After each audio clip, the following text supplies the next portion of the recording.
Only getting started. Join us on GB News, the People's Channel, Britain's news channel.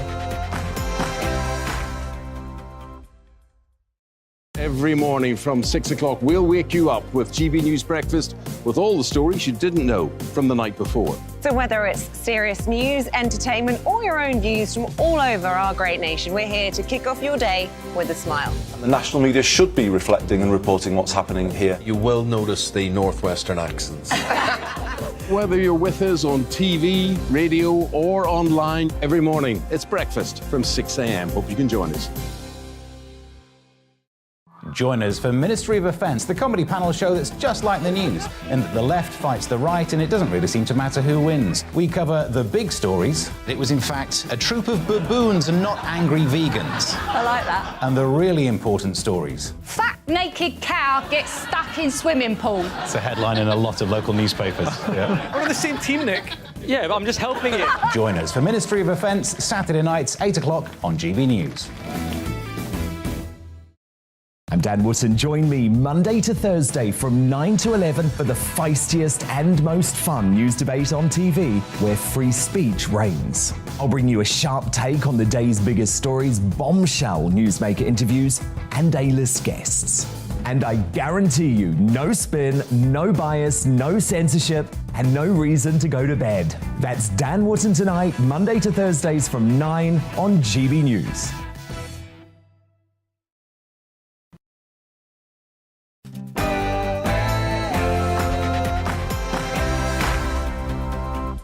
Strikes everywhere, ladies and gentlemen. You can't move for strikes these days. But I mean, what would possess you to go on strike? I mean, honestly, really, it's almost like it means nothing, isn't it? Well, I'm about to have my lunch. Not again! No! There's not a fork in sight. I tell you what, I am forked right off about all of this. I'm forking livid, ladies and gentlemen. I'm gonna have to go on strike about this. Well, as you can see, I'm massively forked off, people. This is insane. Can you imagine having to work under these conditions? Do they know what I do for the British public every single... What? Patrick, what? We'll get to work. I'm not going to work, mate. Come on, you've got to get to work. I'm not going to go to work, mate. There's no forks in the office. Come on, you've got a show to do. I don't have to do a show. I'm standing firm, people, OK? I will pick it the living heck out of this. I am forked right off. You do a public service job. Right You're off. affecting people's lives. I don't care about people's lives. I'm not paid enough. I'm not paid enough for this.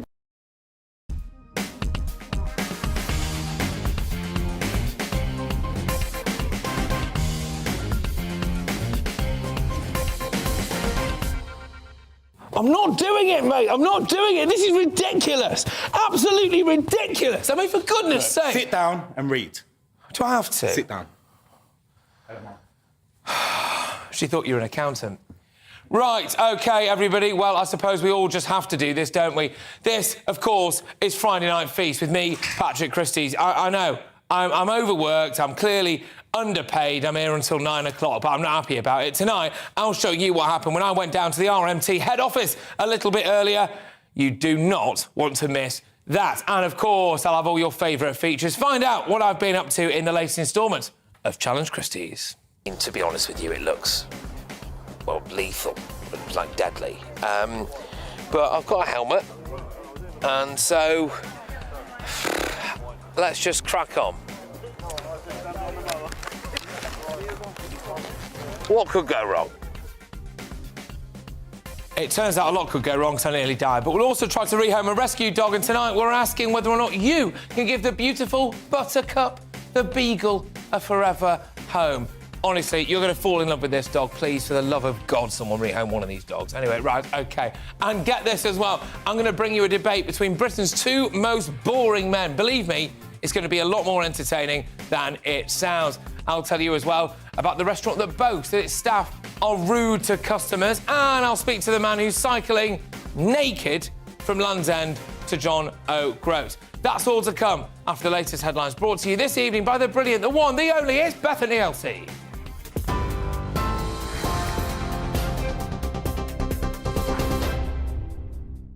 Patrick, thank you. I am Bethany Elsey, here to get you up to date with the news on GB News. The Prime Minister says his party will listen and learn from his double by-election defeats.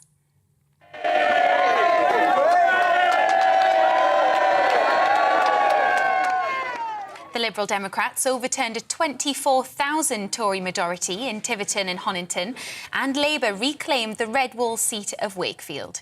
The Conservative Party co-chair Oliver Dowden handed in his resignation, saying somebody needed to take responsibility for the loss. Boris Johnson denied his premiership had been dealt a blow. My attitude to by-elections, if governments crumpled because of by-election results in the whole of the post-war period, we wouldn't have had many post-war governments. And that, I'm afraid, of course, we need to listen to the messages that we're getting. We need to learn. But in the end, we've got to get on and deliver for the British people, and that is what we're doing. The US Supreme Court has overturned the constitutional right to choose abortion, which has existed in the country for almost 50 years. The landmark Roe v. Wade ruling legalised abortion rights nationwide in 1973. Overturning this law will mean individual states can determine their own abortion laws. Well, US President Joe Biden says the decision will have immediate consequences for millions of women. State laws banning abortion are automatically taking effect today, jeopardizing the health of millions of women, some without exceptions. So extreme that women could be punished for protecting their health. So extreme that women and girls were forced to bear their rapist's child. The governor of Luhansk says Ukrainian troops defending the city of Severodonetsk are set to be pulled back.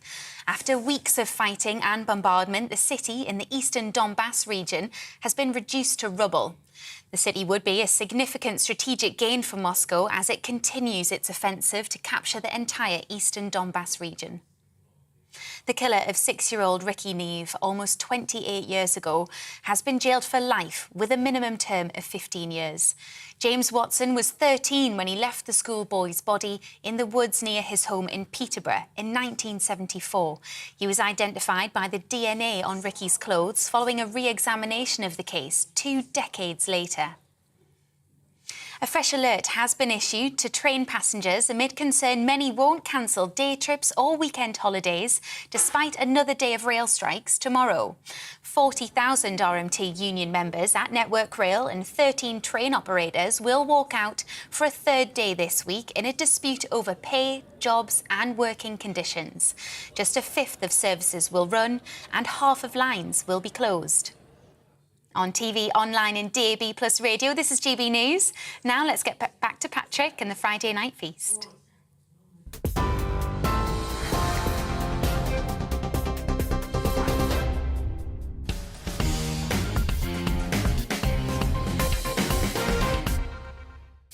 Right, evening or welcome to the one and only Friday Night Feast. Now, the head of the RMT, Mick Lynch, looks like Lord Voldemort and Pat Butcher had a child together, ditched it into a river and raised the afterbirth instead. But he's like Karl Marx without a beard or a brain.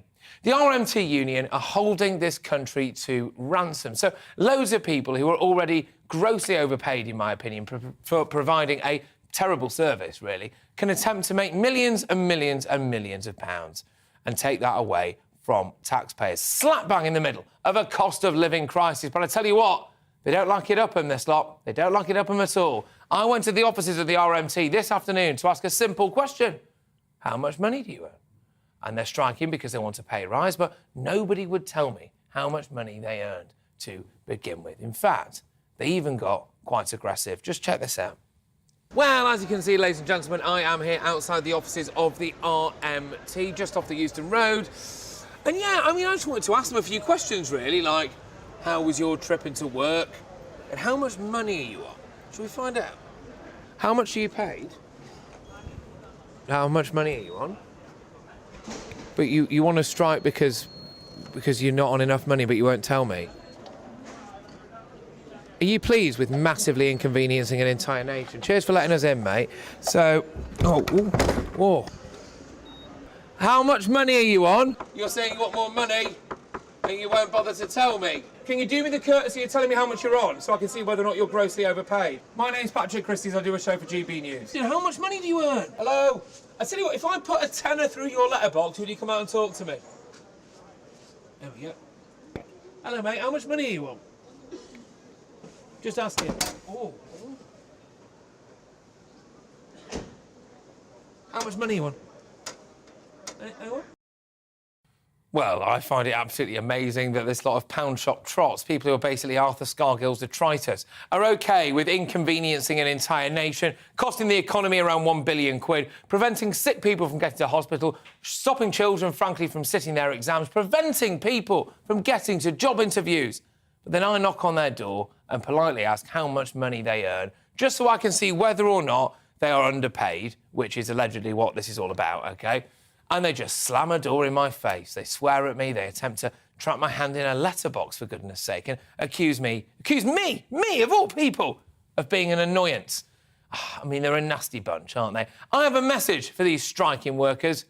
Get to work and stop listening to that bunch of weirdos, OK? You're literally being led by donkeys who earn way more than you and are just shamelessly using you to try to bring down the government. The fact is, most of that lot are so thick, they'll probably boost Boris Johnson in the polls.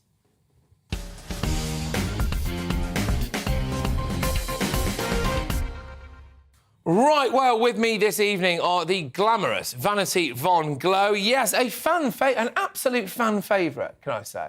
Favourite of the one fan. No, OK, now hang on a minute. OK, we actually lost a fan at the RMT earlier. But apart from that, yes, my mum watches all the time.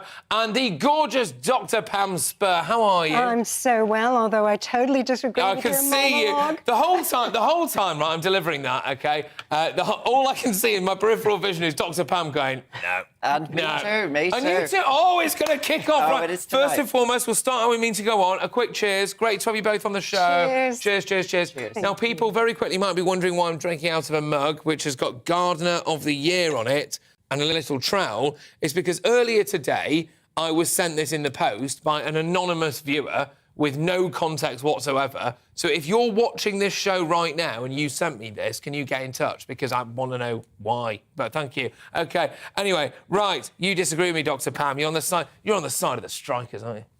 Well, I am, if you look at the details of it. Have you even bothered to I wouldn't do a Patrick? thing like that. I have, actually. I have. Go on, tell me educate me, Dr Pam. Well, and what I was going to say is, are you happy to tell them what you earn?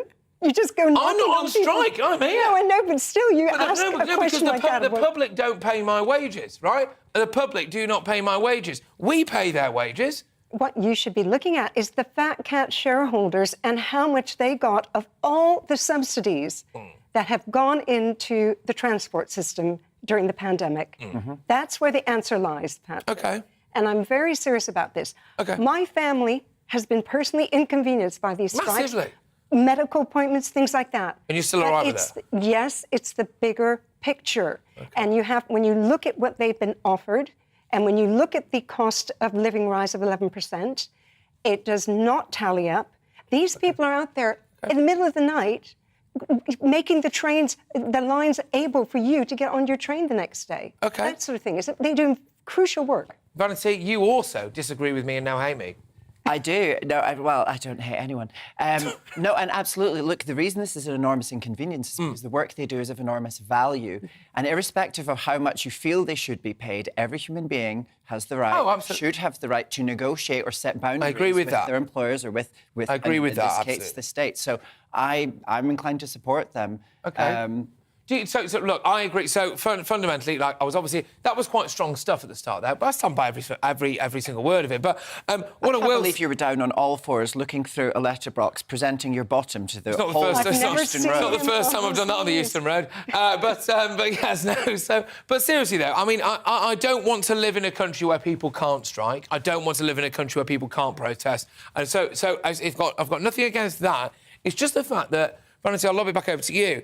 I just think the service they provide isn't that good to begin with. Well, what do you want? Do you want a foot I want to know I'm going to get to my destination on time when I've paid for it. Would you perhaps be inclined to support the nationalisation of our rail services in order to secure... If it made it better, but the only problem I'd have with that is I'm not sure... Can you remember a strike that you did support? No, I'm not old enough. OK, well, indeed. No, I have to admit that... If you want the infrastructure to work... And so get you where you want to go, you need the people who can operate it, and you need the finance to do it. So part of this issue is the fact that it's the lack of finance in the infrastructure, which means we need these people to keep it going. So there's problems all around with the transport system. Not 11%. I mean, no, they're asking for 7%. They're asking for 7%. And it's 11% inflation right now. Yeah, but it costs... Right, so can I just ask... They've only got 0% for the last 3 years. I mean, this Mick Lynch character... The other guy, by the way, was called Mr. Cash. Yeah, no, to my astonishment, I have found myself interested in the work of a man. No, I found what he's been saying in his interviews to be reasoned, well explained. He's a clear communicator. These are all that to me makes him a great leader for this current moment. I think you'll see. Next time I'm here in a few weeks, you're going to have had a Damascene conversion, and you will be completely. You'll be wearing a Mick Lynch badge. And Mick Lynch, my Twitter poll about how is he now the secret crush of many people across the country. Hang on a minute. There's no way you fancy Mick Lynch. It's a bizarre thing. He's a very charismatic, knowledgeable, forceful man who will not be taken by all these journalists who try to keep him alive, but he's eating them alive. Right, we've hit the nail on the head here. I don't think you agree with strikes. I don't think you agree with the pay. I think you just fancy the pants off Mick Lynch. No, that's not true. It's OK, all right, it's OK, fair enough. But, yeah, I mean, look, I've just got to say, it is an inconvenience. I mean, I think for me personally, if... a member of my family had not been able to get to a hospital appointment or someone to go to a job interview, I find it difficult to see how they're on the side of workers when they stop. But when are they going to strike? In the middle of the night? When they won't inconvenience people?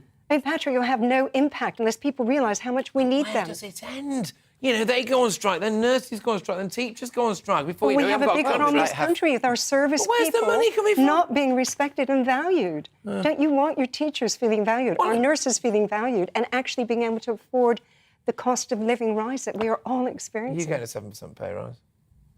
I would love to have a pay rise. Of course you would.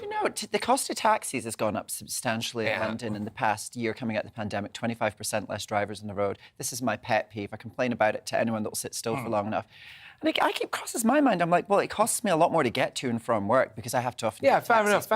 I'm a diva. No, and I'm not in a position to negotiate different rates with certain businesses. I can do it in my capacity as agent for myself. But there's no union for drag queens. And it's a messy, chaotic side industry. I'm surprised. There is equity and there are all these things, but it's not quite the same, is it? I suppose. Well, it's not quite the same, and I can't stand actors.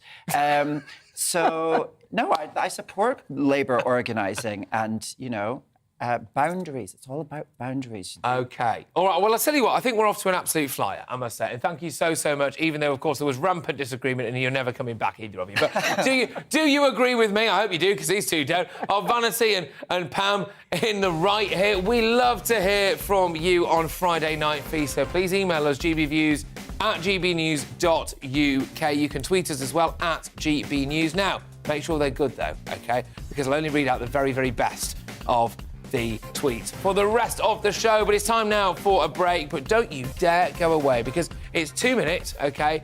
And look, this week's Challenge Christys, right, actually nearly killed me. So it's one of the most dangerous challenges yet. Bear in mind, last week I did a loop-the-loop in an aeroplane, and this is more dangerous than that. And 5 days on, I am literally still carrying these scars. So don't you dare move. I'll see you in 2, all right?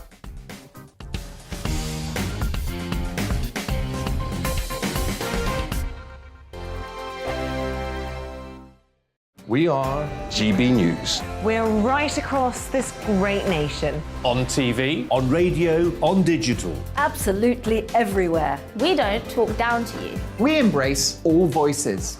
With honest and civilised conversation. We're not part of the establishment. We're one of you. And we're only getting started. Join us on GB News, the People's Channel. Britain's news channel.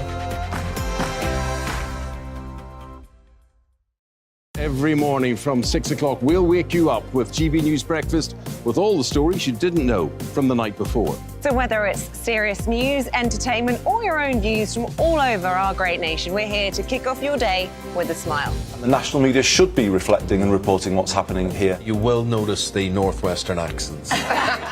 Whether you're with us on TV, radio, or online, every morning, it's breakfast from 6 a.m. Hope you can join us. Join us for Ministry of Offence, the comedy panel show that's just like the news, in that the left fights the right and it doesn't really seem to matter who wins. We cover the big stories. It was in fact a troop of baboons and not angry vegans. I like that. And the really important stories. Fat naked cow gets stuck in swimming pool. It's a headline in a lot of local newspapers. Yeah. We're on the same team, Nick. Yeah, but I'm just helping you. Join us for Ministry of Offence, Saturday nights, 8 o'clock on GB News. I'm Dan Wootton. Join me Monday to Thursday from 9 to 11 for the feistiest and most fun news debate on TV, where free speech reigns. I'll bring you a sharp take on the day's biggest stories, bombshell newsmaker interviews, and A-list guests. And I guarantee you, no spin, no bias, no censorship, and no reason to go to bed. That's Dan Wootton tonight, Monday to Thursdays from 9 on GB News.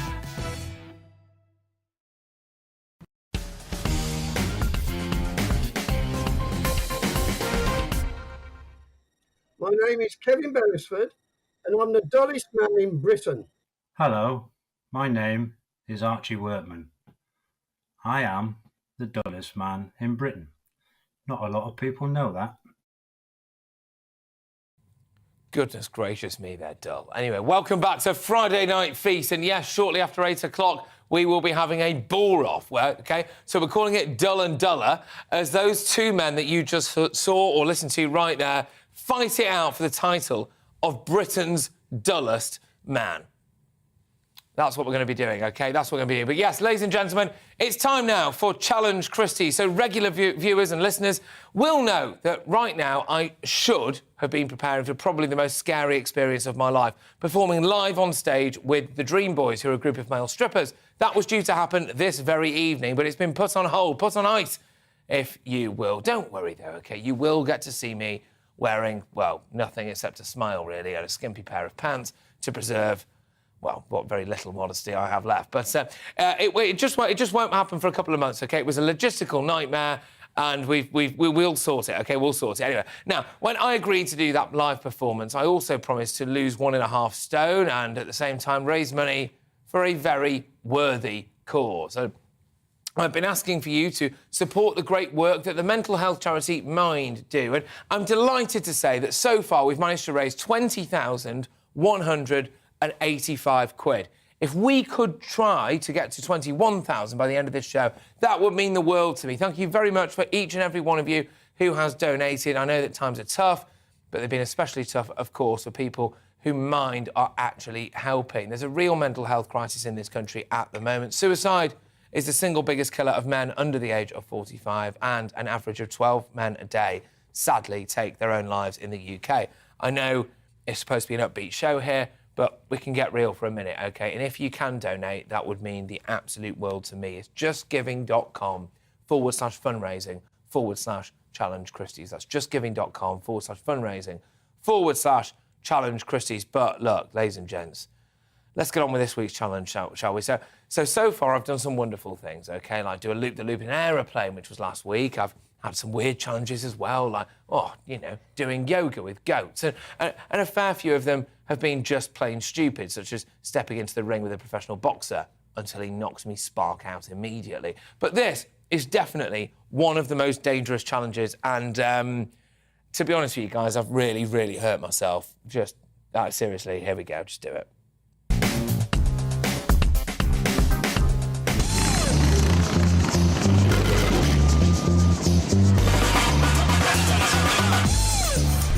OK, so this is Challenge Christys. As you can see, I'm going lawnmower racing, and, who are you?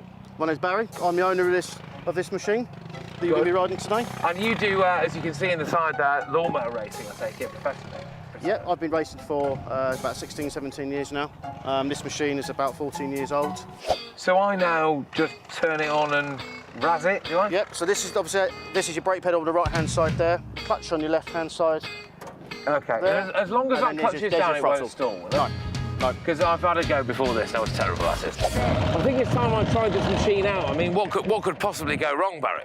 What could possibly go wrong? Let's have a look.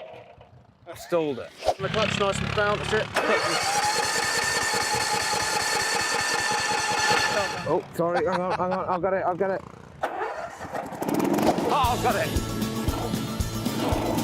can't believe I'm allowed to do this. I mean, that's just really.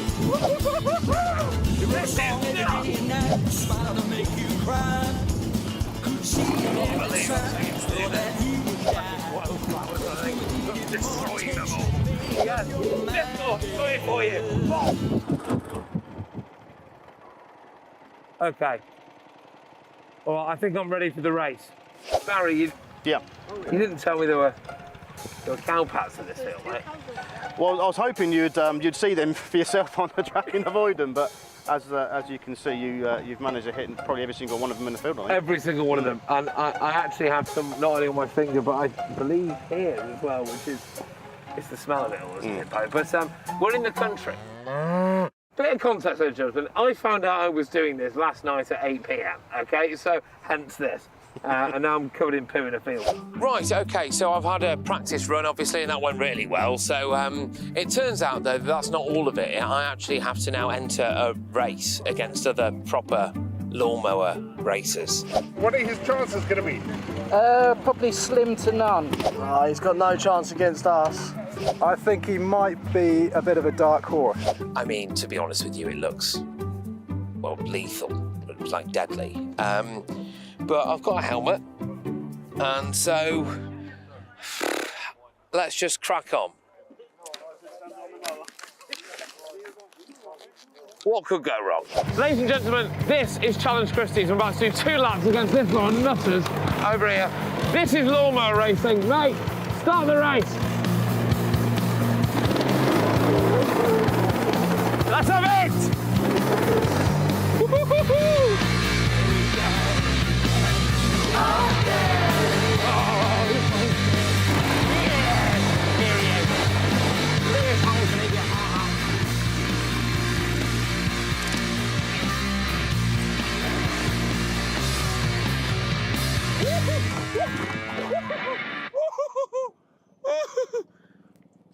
Yes! Oh! Yes! Oh! Yeah, I'm fine.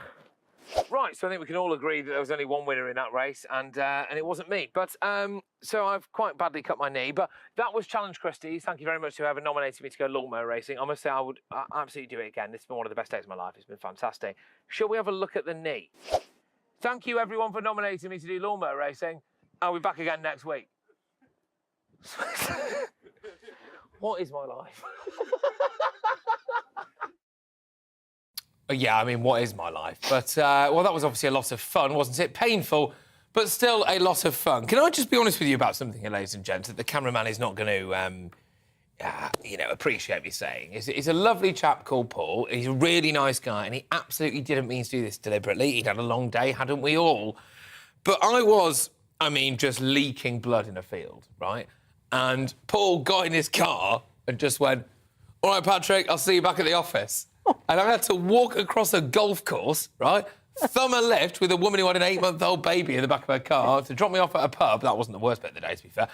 And so I could charge my phone up and then basically go to hospital. But anyway, there we go. But, of course, if you're listening on GB News Radio now, you can watch that challenge right now on our YouTube channel, our Facebook page, and also on Twitter. Well, Vanity Von Glow and Dr. Pam Spur, we're watching all of that and wincing. But, I mean, would you ever go lawnmower racing, Vanity? Yeah, I do everything. I mean, I don't do everything, but I'm up for doing anything. It's not that kind of show. Not yet. Not yet. No, I would love, like, you know, if somebody says that's what we're doing this weekend, then, yeah, Great. I'll jump out of a plane and... Would you actually? Yeah. Do you want to come on one of my next challenges? Just... Maybe.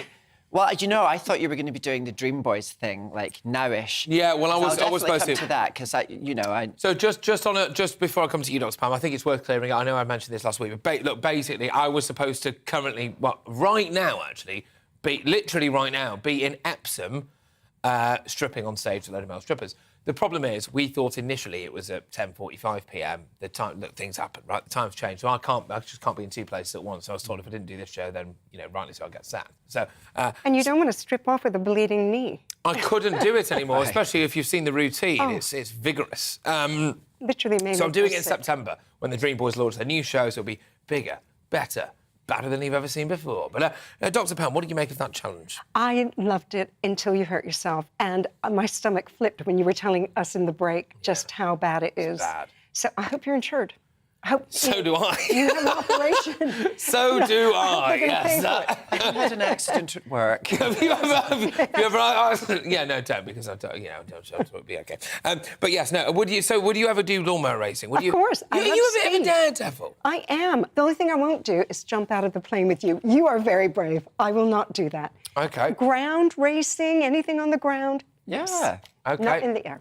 Fine. Well, OK, we're going to just move on from that. I obviously suffered a bit of a nasty injury during that challenge, and my production team have decided to have a little bit of a laugh at my expense.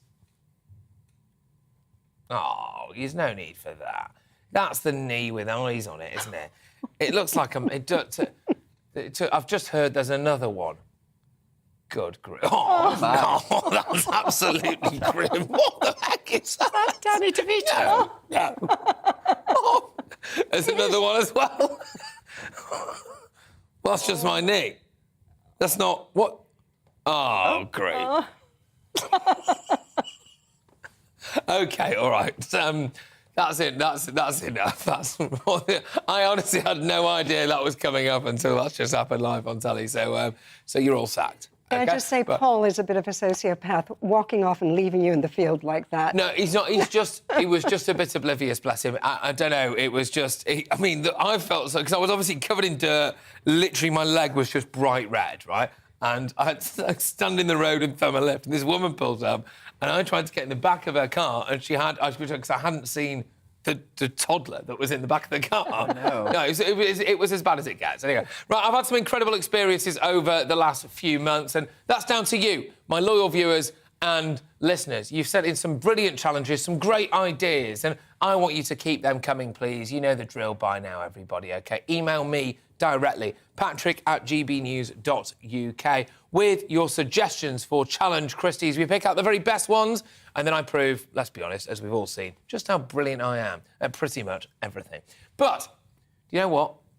We don't want the hassle of arranging it, so it's basically up to you to put in the hard yard, set it up for me, all right? And if you're lucky, in person, I know people, you two could win this. I will rock up one day, pose for a few photographs, sign some autographs, and absolutely smash it out of the park, all right? So, what are you waiting for? Get in touch. And who knows, you might get the chance to meet me, you lucky, lucky people.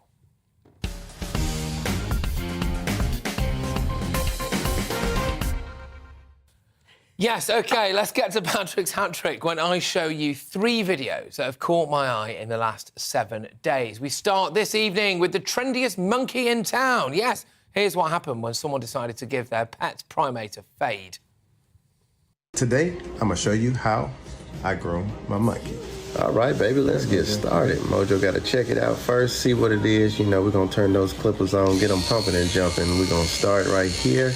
My boy is also relaxed. He just loves getting it done. Like from day one, he just loves getting his face done. Look at that. Don't get no better than that. With the nice edge, Mojo's going to be fresh. Look at that.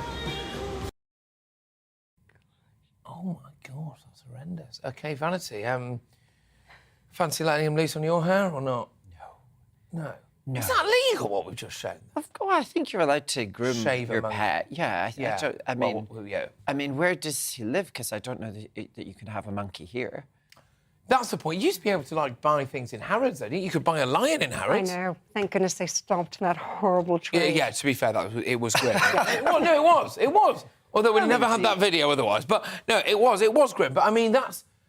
I just didn't think that was legal. I think you'd get that guy to spruce you up a bit. You should get him yeah. It does seem like extreme grooming, and as long as the pet is happy, but how do you tell? Yeah. Although I suppose with a monkey, maybe they have similar emotions to us. Do they just smile? I think they smack it out your hand if they don't want. I think you'd know if you'd angered them. I think. Yeah. Because I feel like when I think of monkeys, I think of Gibraltar and stuff. Yeah. They're quite forthcoming with their opinions, aren't they? They're direct, aren't they? Yeah, they are. They absolutely are. That's one wallet I'll never get back. But anyway, it's fair to say, obviously, it's not been a great week for Sky Sports News, who feature in not 1, but 2 of our 3 videos for Patrick's hat-trick. So first, here's a rather unfortunate moment for reporter Anton Toloi, right? So he was to Louis, no one cares.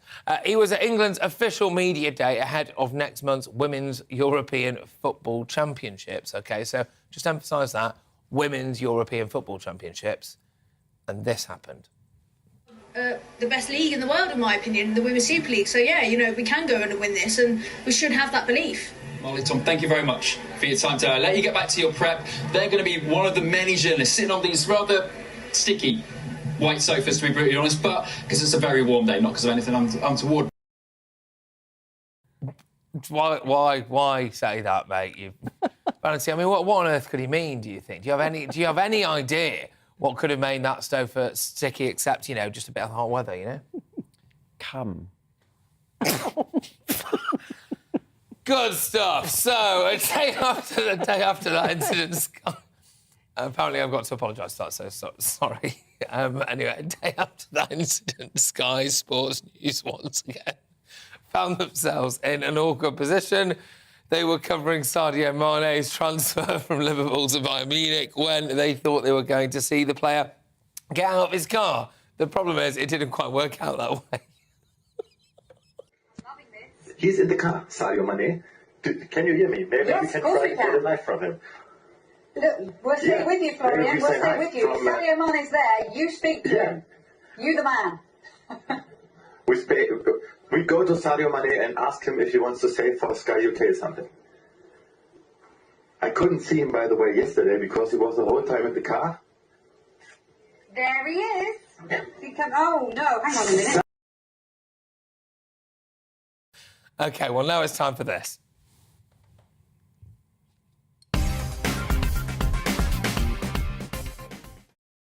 Well, I was on strike in protest at a lack of forks in the GBNews canteen. And, you know, as we all know, I didn't want to do the show. And given what's just been said, some people may argue that I shouldn't have done it in the first place. But I didn't want to do the show. But, you know, a bigger boy made me do it, didn't he? And Twitter user, Cords, I believe, says, ha, ha, ha, let's all laugh at this idiot... Let's all laugh at this idiot Patrick Christys. His opening has just been slammed by his guests...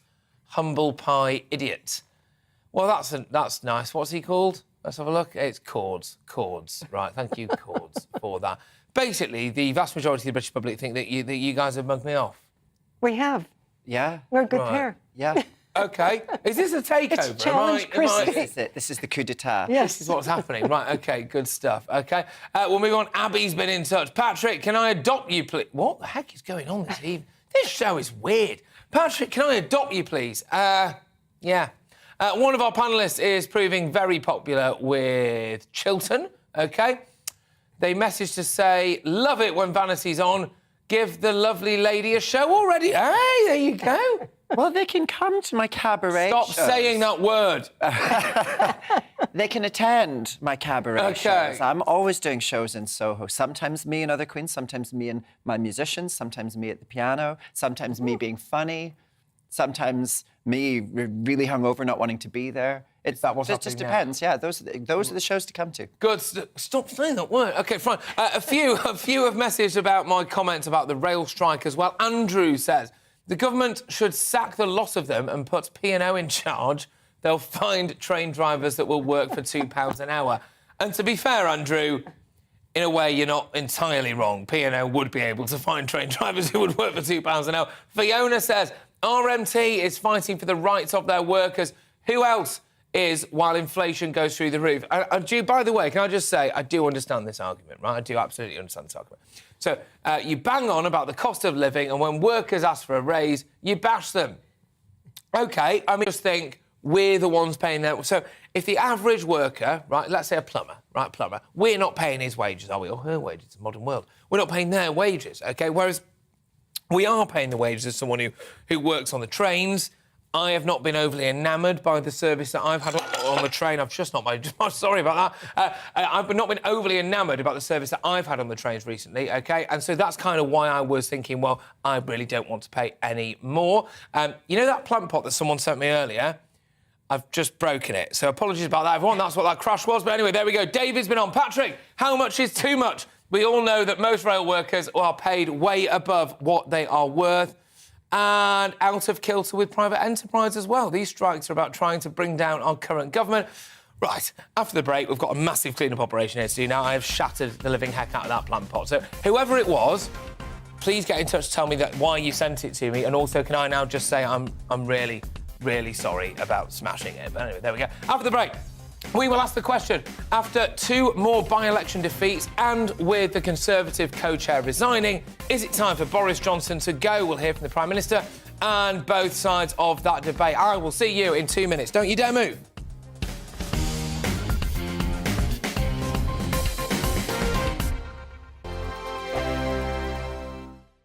We are GB News. We're right across this great nation. On TV. On radio. On digital. Absolutely everywhere. We don't talk down to you. We embrace all voices. With honest and civilised conversation.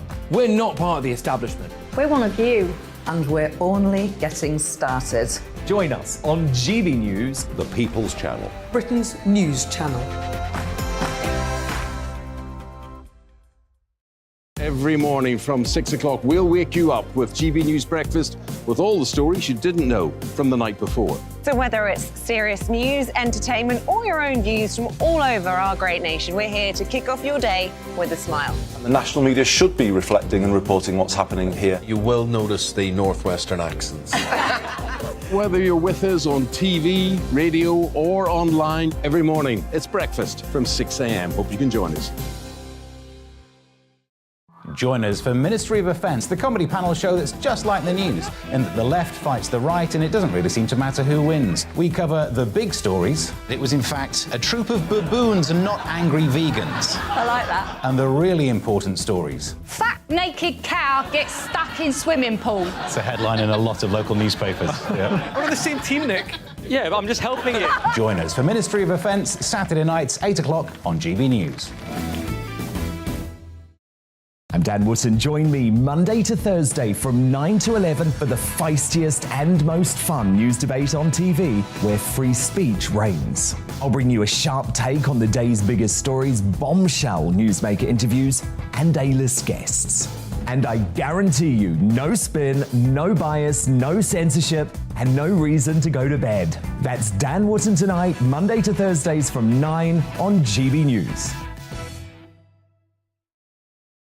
Hi there, it's Stephen and Anne. At breakfast from 6 a.m, you'll always be caught up with everything you need to know, the latest headlines, opinions, and debates. We'll bring you the good news and the bad, but most of all, we're here for you. Remember, send in your views and let us know what you would like us to talk about. That's because we're your news channel. And every morning at 6 a.m, it's breakfast on GB News.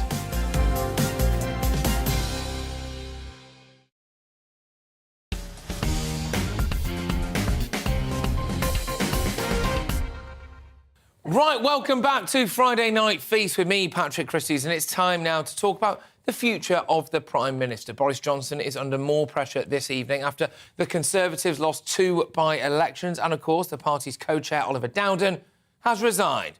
Labour won back the red wall seat of Wakefield, while in Tiverton and Honiton, for example, the Liberal Democrats beat the Tories, overturning a 24,000 majority in the process. The Prime Minister is currently in Rwanda, naturally, and this, of course, is what he had to say, starting with Oliver Dowden's decision to quit. First of all, on Oliver, I think he did a lot of good work, particularly as chairman, but also as Secretary of State for DCMS, on broadband rollout, on veterans affairs and other things. I thank him for his service.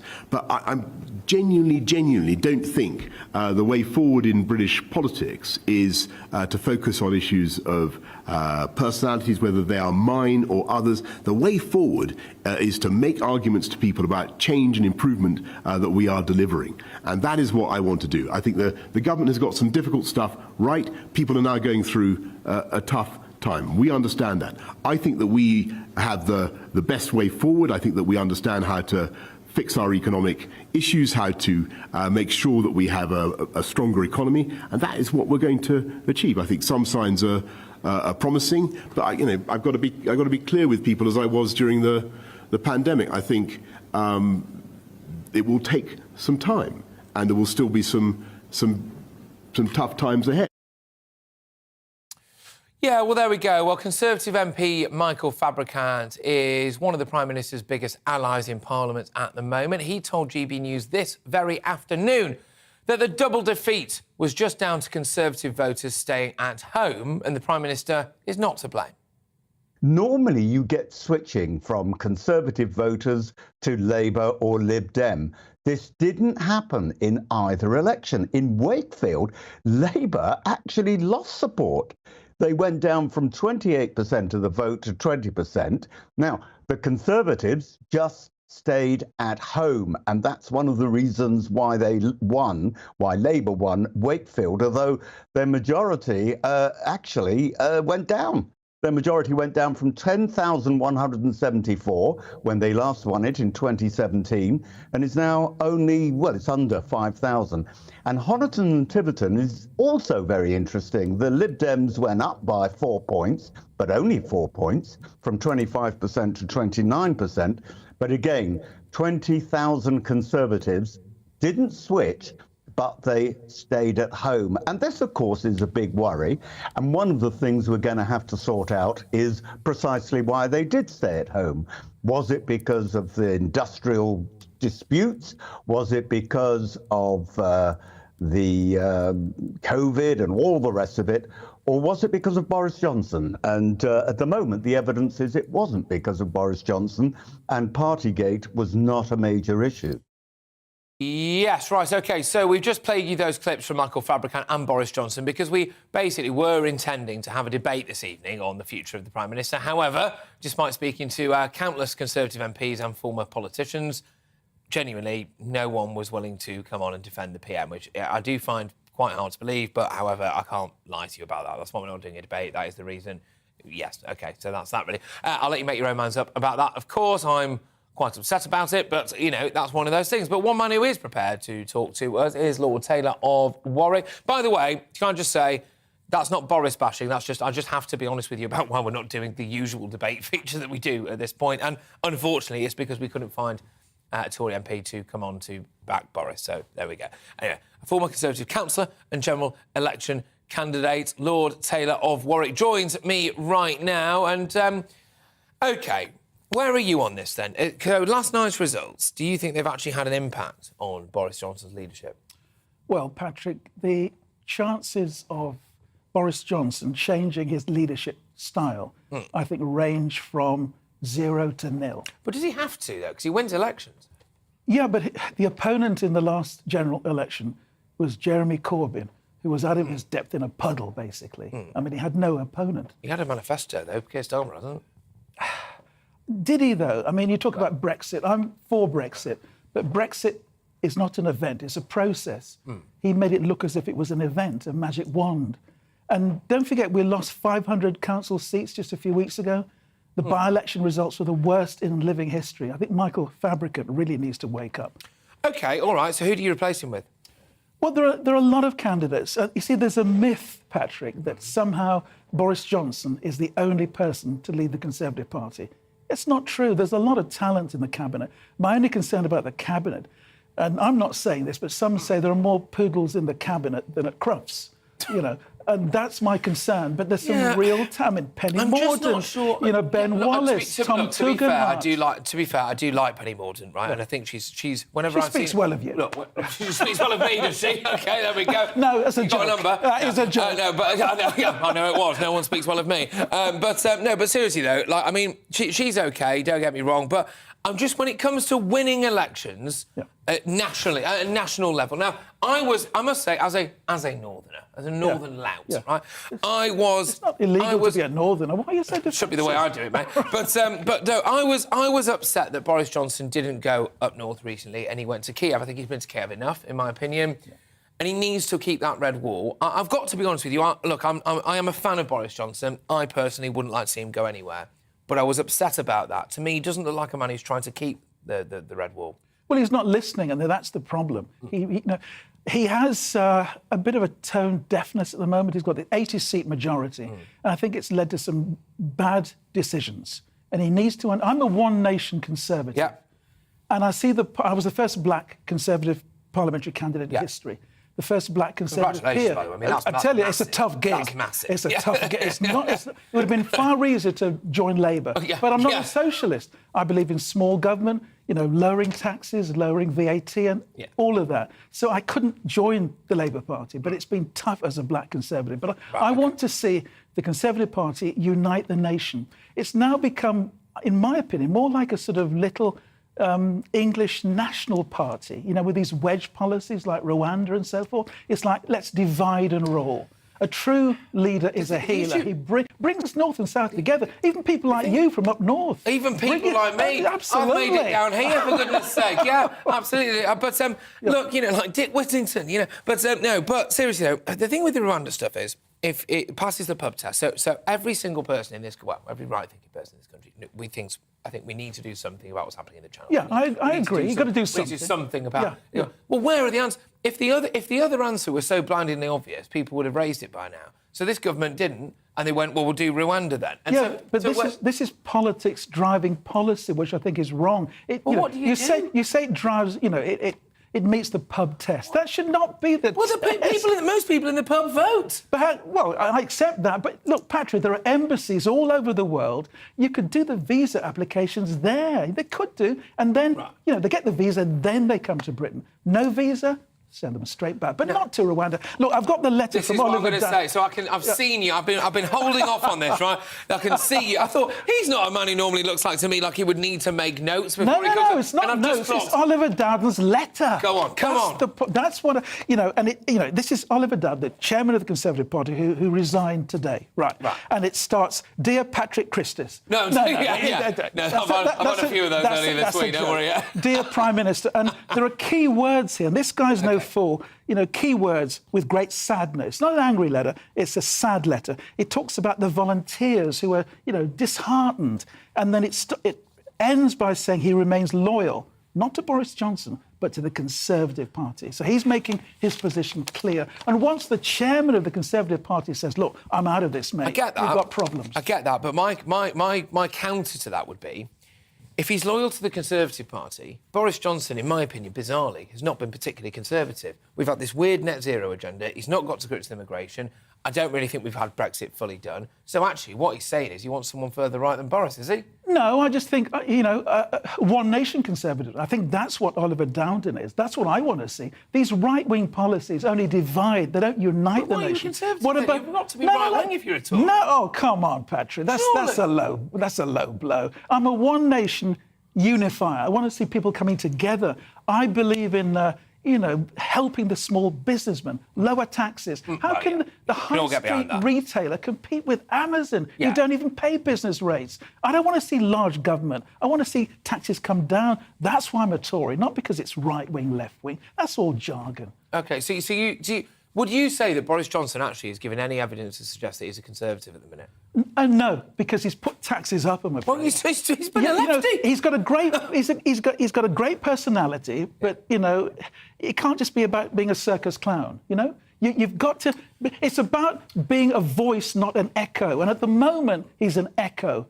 I think he's got people in, number 10 who are telling him what to say, and I don't think it's him talking. He's got to be Boris, the Boris that won London twice. I mean, that is remarkable, by the way. Absolutely. But can I counter that a little bit with, I don't want to parrot the lines. When Boris Johnson was facing that confidence vote, the line out of Downing Street was he's got the big calls right. That was what they would say. That was in there. All their press releases, that was everything.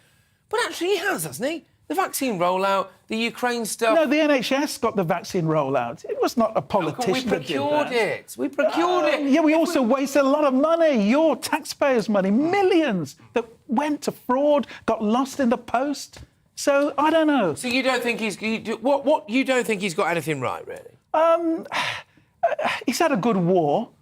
Good photo opportunities. Well, that's quite big. No, but you see, blessed are the peacemakers. It's not about warmongering. We're winning the war. We could lose the peace now because, Putin is even richer than he was before. The sanctions are not working, Patrick. It's just not working. Ideas fly or die, and you can pass the pub test, but it doesn't pass the real test. OK. Now, could Boris Johnson still rescue it for you? Have you just gone off him? No, I think he could still do it. So how? But, Come on, how? Come on, sell it to me. Come on, how do we do it? How do we do it? Authentic policies, be a voice, not an echo. Don't just appeal to the right-wingers. What policies for you? The Go on, small here we go. businessman. OK. Bring down national insurance. Bring down VAT.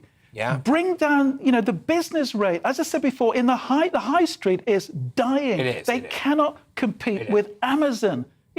Look, we all buy from Amazon. Yeah, OK. But someone sent me this on Amazon earlier, and I'm still trying to find out exactly what it is. I'd send that one back, mate. Well, I thought about it, but that was carry on. But the thing is, they're forgetting the core voters who voted Tory. The guy that it's about work, not welfare. That's really what Tories are about. I'll tell you what, though, mate. And it's not about... Rishi Sunak is almost like Jeremy Corbyn, just giving money away. I mean, it's just crazy. I would argue as well, though, it's also about cojones, OK?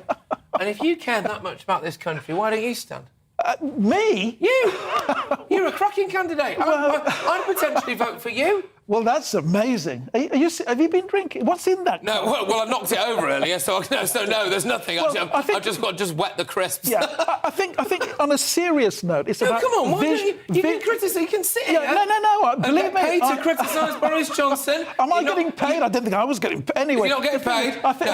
You've not got the bottle to stand yourself? I'm afraid not. It got lost in the post. No, it's about vision for Britain. This is a great country. I'm married to an American. Britain's smaller than Texas, and yet the British brand is the biggest and greatest in the world, and we're selling ourselves short, in my opinion. And we're a bit of a laughing stock around the world with No, Boris. we're not. We are. I'm Only by sorry. idiots. I don't. He laughs at us. Why would they laugh at us? Look, when you go on holiday, it's nice, but you always want to come back home, don't you? I agree with that, but the levelling up. What's happened about that? That's fair. That's fair. Patrick, the gap between the have-nots and the have-yots. Is increasing, and that I'm a inner city kid from Birmingham. I didn't grow up with much, and I want to see these kids. Half of young black men in London, for example, unemployed, angry, going into gangs. What's happening about the levelling up? It's that I want. There are black Tories now who feel almost embarrassed to be a Conservative. They want to build their business. They want their kids to have education and to aspire. Labour patronize, you're black, you're a Northerner. They do. You can't. Well, they pigeonhole you. Exactly. They do. And that's why I'm not a socialist. They do. They put you all... Keir Starmer is going around stirring up apathy. He kind of... He's strutting around... I don't know if he's got the strength to stir anything up. He's strutting around as if he's a young Robert De Niro. He's more like Rabbit De Niro. I mean, it's ridiculous. I'm sorry. He doesn't convince me at all. No. So the answer to your question is yes, he can rescue it, but he's got to be a voice, not an echo. At the moment, he's echoing right-wing policies that he thinks will appeal to the red wall seats. If there was a general election tomorrow, he'd win, though, wouldn't he? You mean if it was now? Right now, tomorrow, general election. I'm not convinced, because look at the by-election result. Look at, they're disastrous. I understand what you're saying, but there's a lot... I realise that, but there's a lot of anger out there at the moment, and governments lose elections rather than oppositions winning them. And you see, Labour are only, 4 points ahead. So Labour can only really form a government if they go into coalition with the Lib Dems, which I think could be a disaster. I think. These seats swivel round. I'm now facing West Ham or something. Exactly. The only thing I feel, I've got to sit on them every day. Anyway, look, thank you so much. Honestly, I've really enjoyed it. I've really enjoyed this, I must say. Thank you so much. Good to see you. And thank you, everyone who's been getting in touch. I can see that the inbox has been popping off. That was, of course, Lord Taylor of Warwick. Can I ask why Warwick? You're actually from Warwick, or do you just choose it? I'm from Birmingham, which is near Warwick, and my father played cricket for Warwickshire. Oh, fantastic. I tell you, well, what a cracking answer that was. There you go. Knocked that one straight out of the park, didn't he? All right, OK, it's time for a break now, but OK. We'll be back in just a few minutes. Another busy hour. I can't believe we've already gotten to an hour of this. It's amazing, right? Two of the most boring men in Britain, officially, will go head-to-head in a feature that we are calling Dull and Duller. That's right. Honestly, I can't wait for that. We'll toss it up, guys, don't worry. We'll make it exciting. Anyway, we'll meet a national treasure. We'll also try to rehome an absolutely gorgeous rescue dog. This one's called Buttercup. And I'll have a good rummage around your parts. Yes, you heard, where we give the very best of local news in your area right here on the National News. Anyway, see you shortly.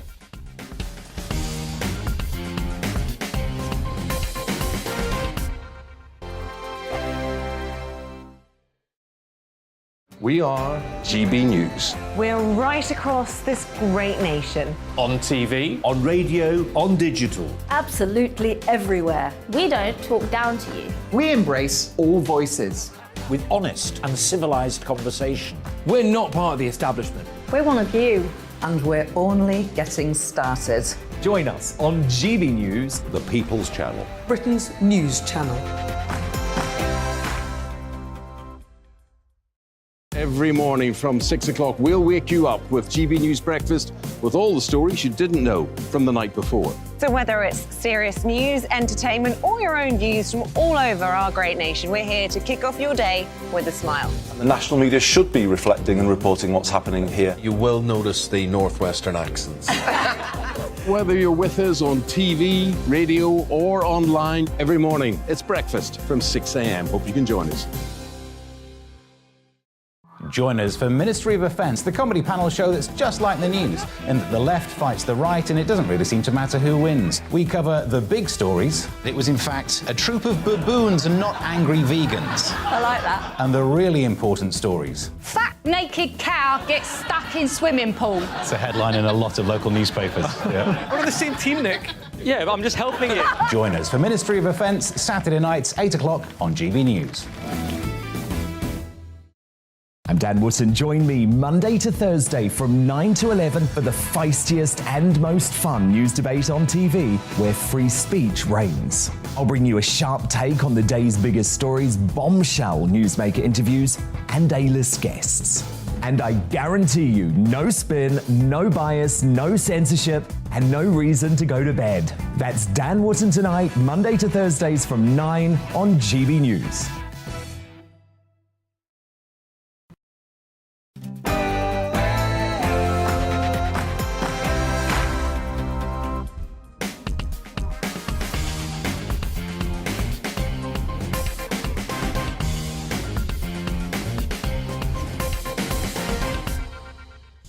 Welcome back, everybody, to Friday Night Feast. Now, we've got lots on the way between now and 9 o'clock. We'll meet the man who's riding from Land's End to John O'Groats totally naked. We'll also try to rehome a beautiful rescue dog in our ever-popular feature, Dog of the Week.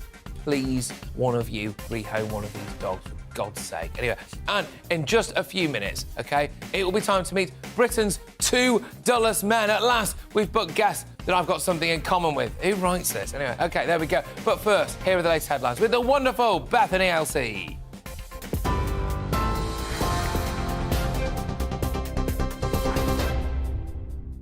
Patrick, thank you. I am Bethany Elsey in the GB newsroom. The Prime Minister says his party will listen and learn from his double by-election defeats.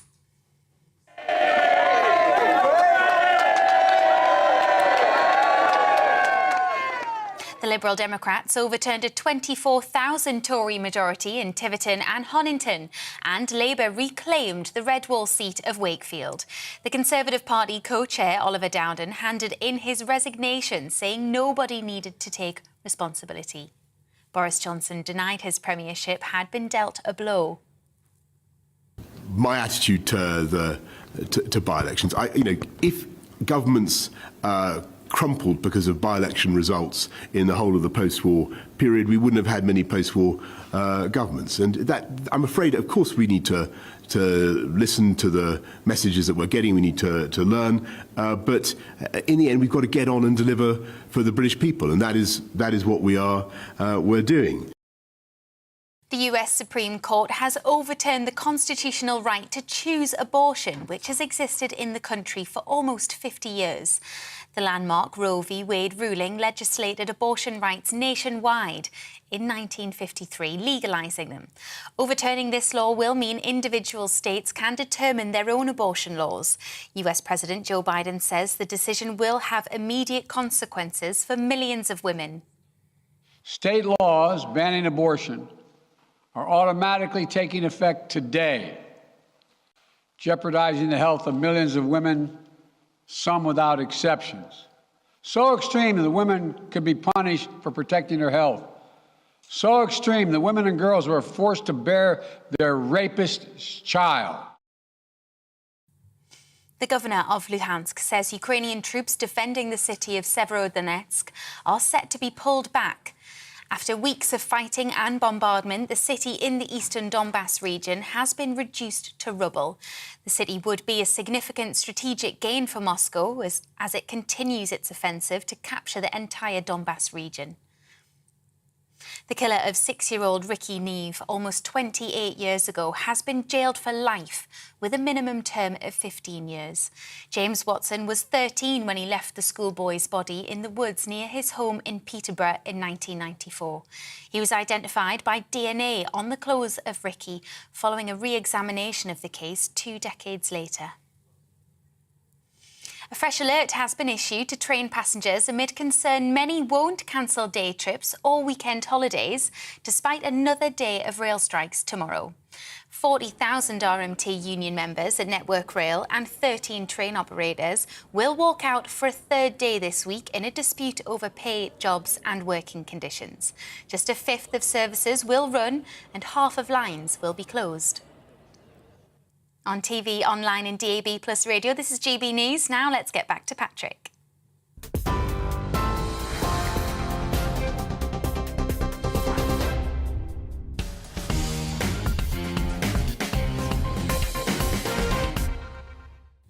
Now, on Friday Night Feast, we pride ourselves on kickstarting your weekend. Fun, with a capital F, is our motto. But I'm asking you now, ladies and gentlemen, do you sometimes ever think that you can have too much fun?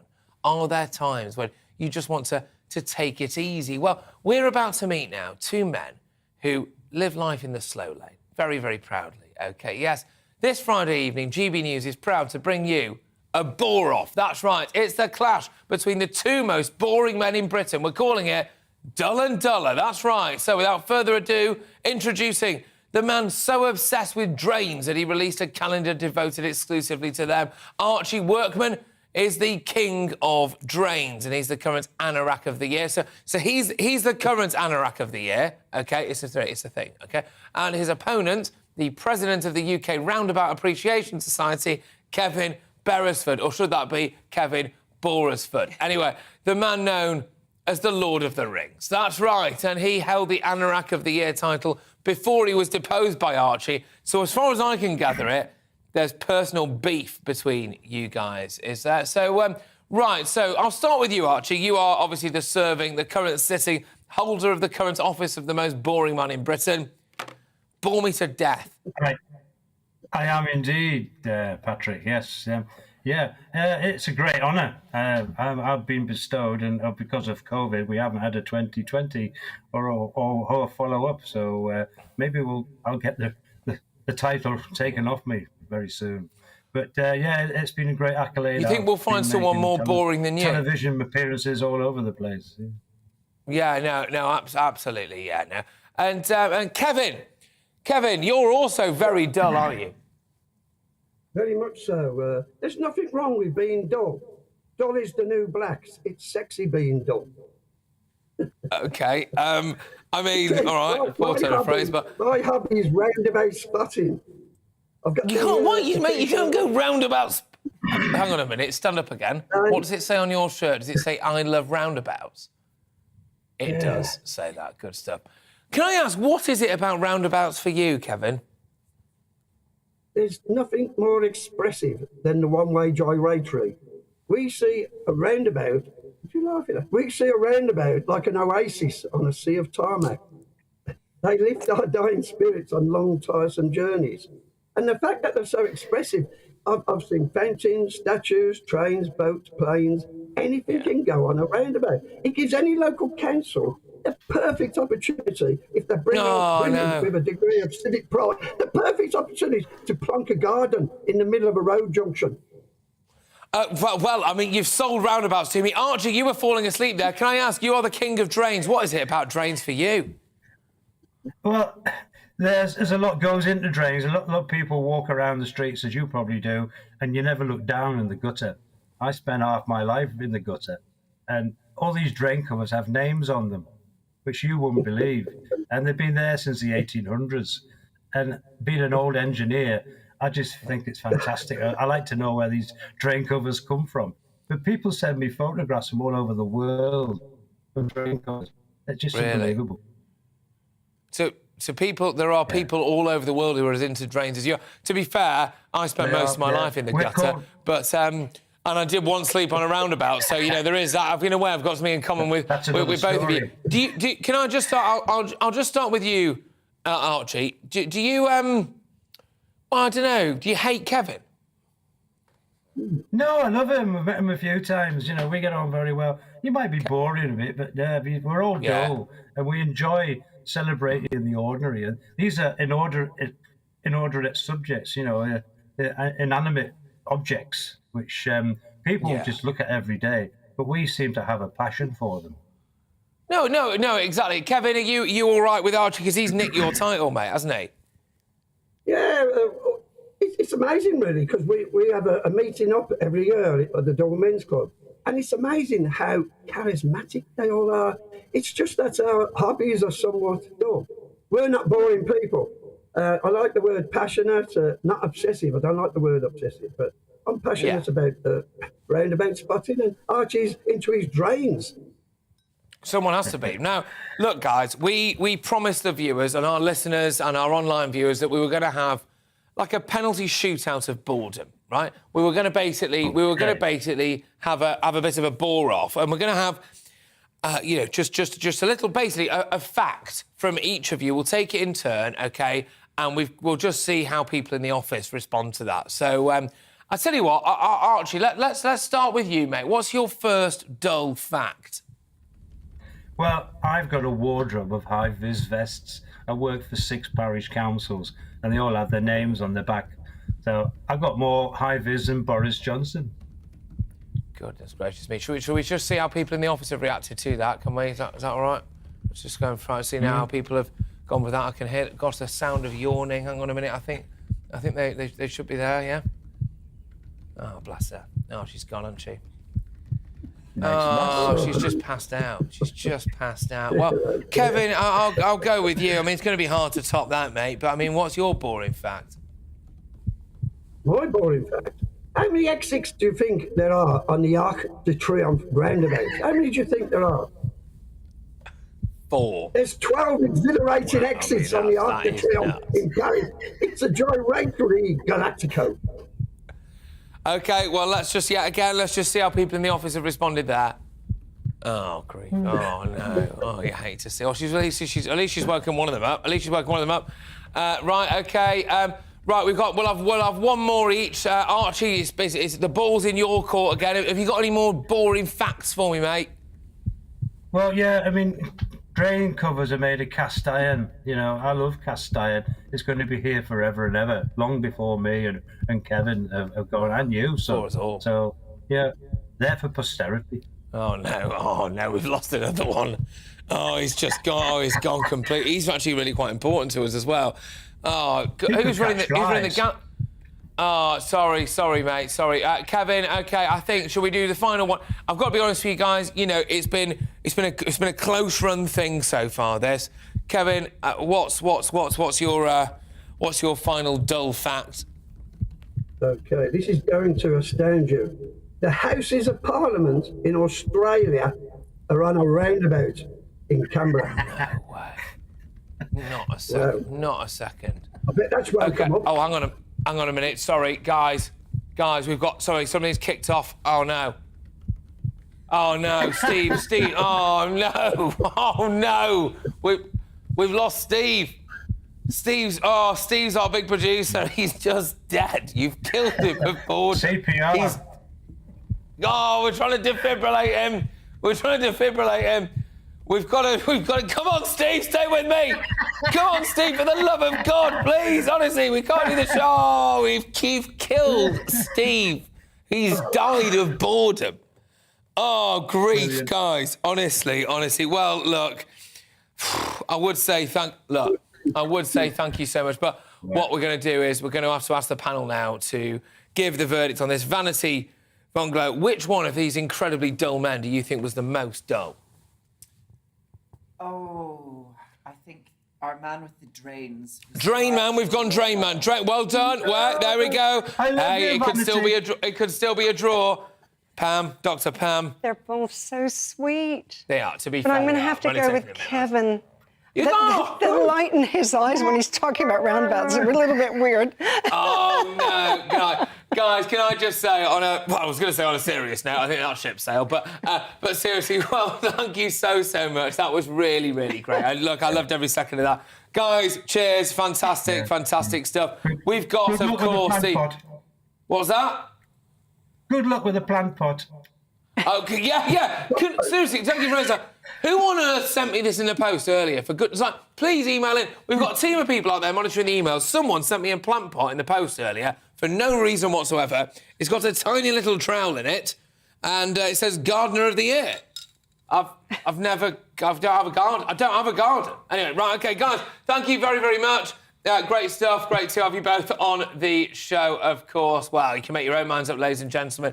Oh, that was dull, wasn't it? But after the break, I'll go delving around your parts. We'll bring the panel back in as well. And we take a look at some of the more unusual stories making the local newspapers this week. I will see you in 2.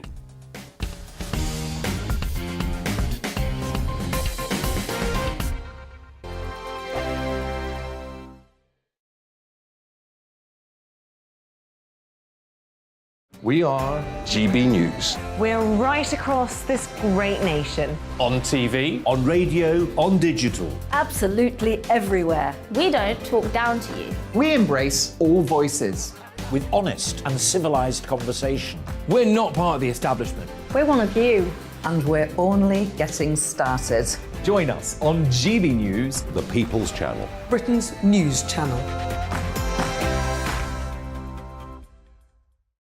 Every morning from 6 o'clock, we'll wake you up with GB News Breakfast with all the stories you didn't know from the night before. So whether it's serious news, entertainment, or your own views from all over our great nation, we're here to kick off your day with a smile. And the national media should be reflecting and reporting what's happening here. You will notice the northwestern accents.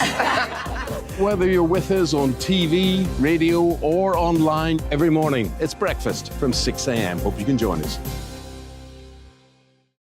Join us for Ministry of Defence, the comedy panel show that's just like the news, in that the left fights the right and it doesn't really seem to matter who wins. We cover the big stories. It was in fact a troop of baboons and not angry vegans. I like that. And the really important stories. Fat naked cow gets stuck in swimming pool. It's a headline in a lot of local newspapers. Yeah. We're on the same team, Nick. Yeah, but I'm just helping you. Join us for Ministry of Defence, Saturday nights, 8 o'clock on GB News. I'm Dan Wootton. Join me Monday to Thursday from 9 to 11 for the feistiest and most fun news debate on TV, where free speech reigns. I'll bring you a sharp take on the day's biggest stories, bombshell newsmaker interviews, and A-list guests. And I guarantee you, no spin, no bias, no censorship, and no reason to go to bed. That's Dan Wootton tonight, Monday to Thursdays from 9 on GB News.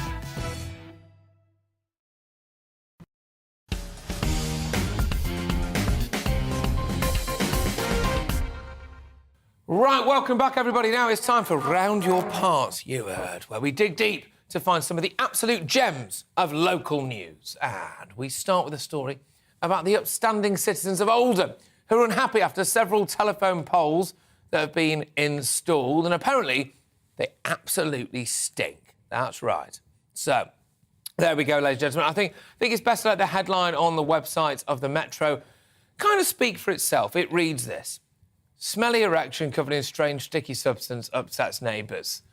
But I've apologised for that and we've agreed to move on. But anyway, Vanity, what do you make of that headline? The Metro Be careful now. Well, the Metro are having too much fun. I think this is about all of their output now. I think... I feel like because they want the clicks. By the way, I say this, we're covering this.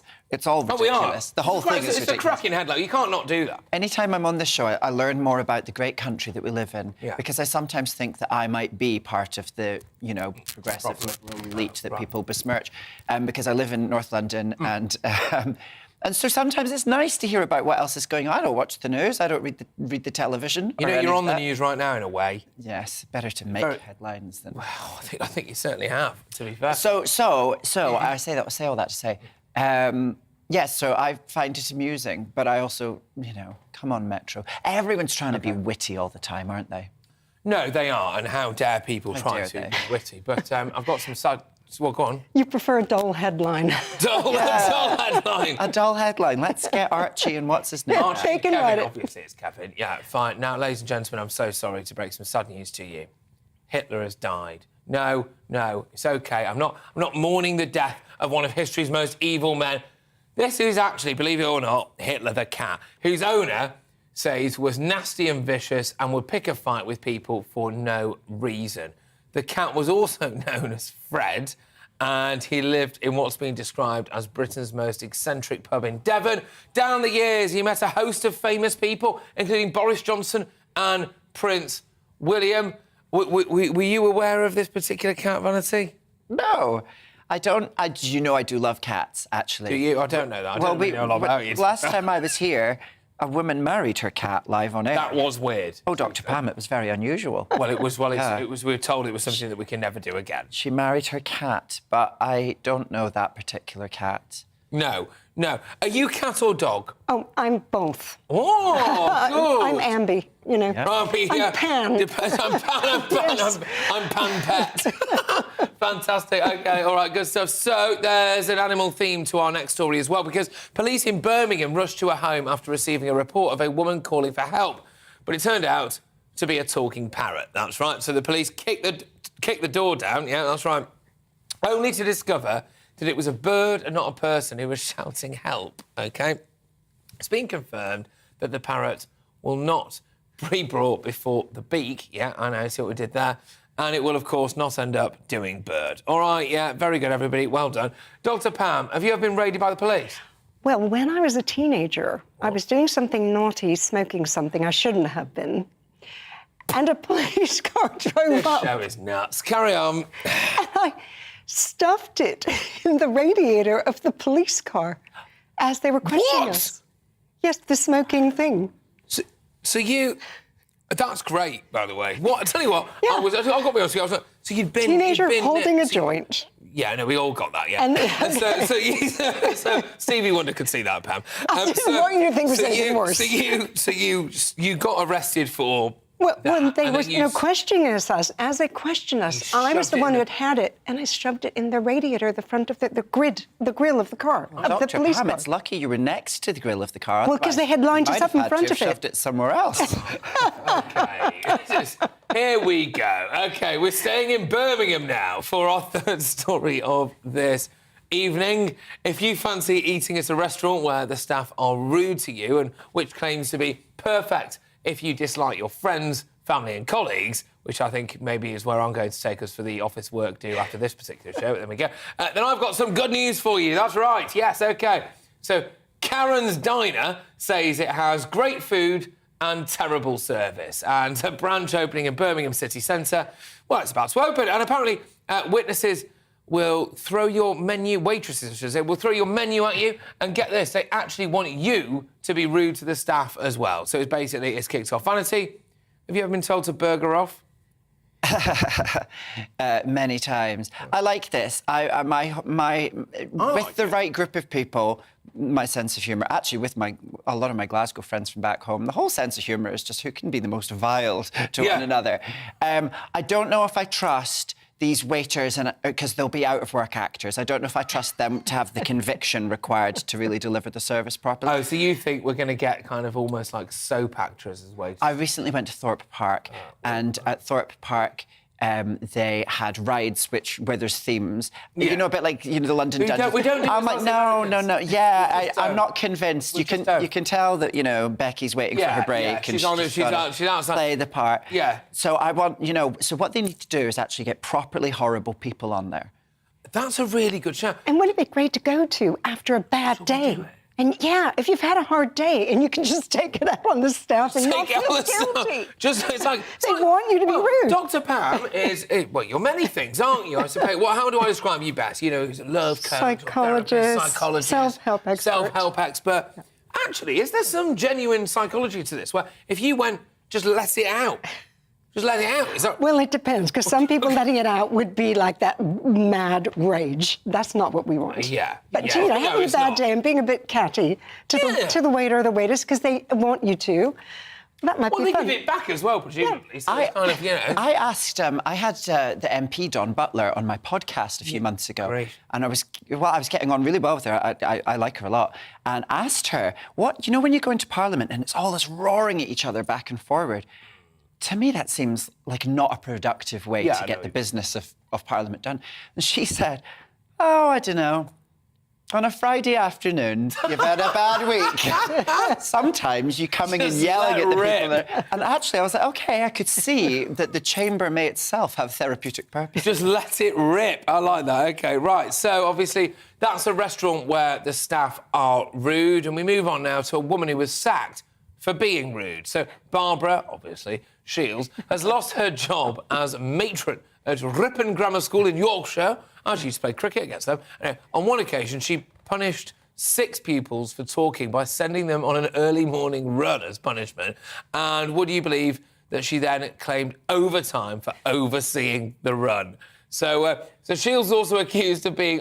Actually, I'm not being funny. I'm not against this, right? Okay. So Shields was also accused of being rude and abrasive to the assistant head teacher, other colleagues and pupils on numerous occasions. And it was also said in her employment tribunal that after an incident of self-harm, apparently she told one pupil, I've more important things to be dealing with than this, which, OK, I've started to go off for quite a lot. But anyway, the tribunal didn't end well for Shields, obviously, as she lost her claim for unfair dismissal. Dr Pam, is it fair to say that maybe she wasn't, I don't know, wasn't quite cut out for a job looking after kids? Yeah, she was obviously overstressed and not thinking. I mean, that's a horrible thing to say to someone who's self-harmed. Oh, you can't. I agreed with the early morning runs, though, for kids who aren't listening. She had me there. Hey, I like that. Yeah, I you know, getting out, physical exercise early, show them what it's all about.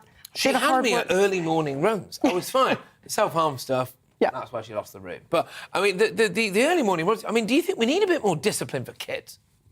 I went to a very active school, so there was a lot of that sort of thing.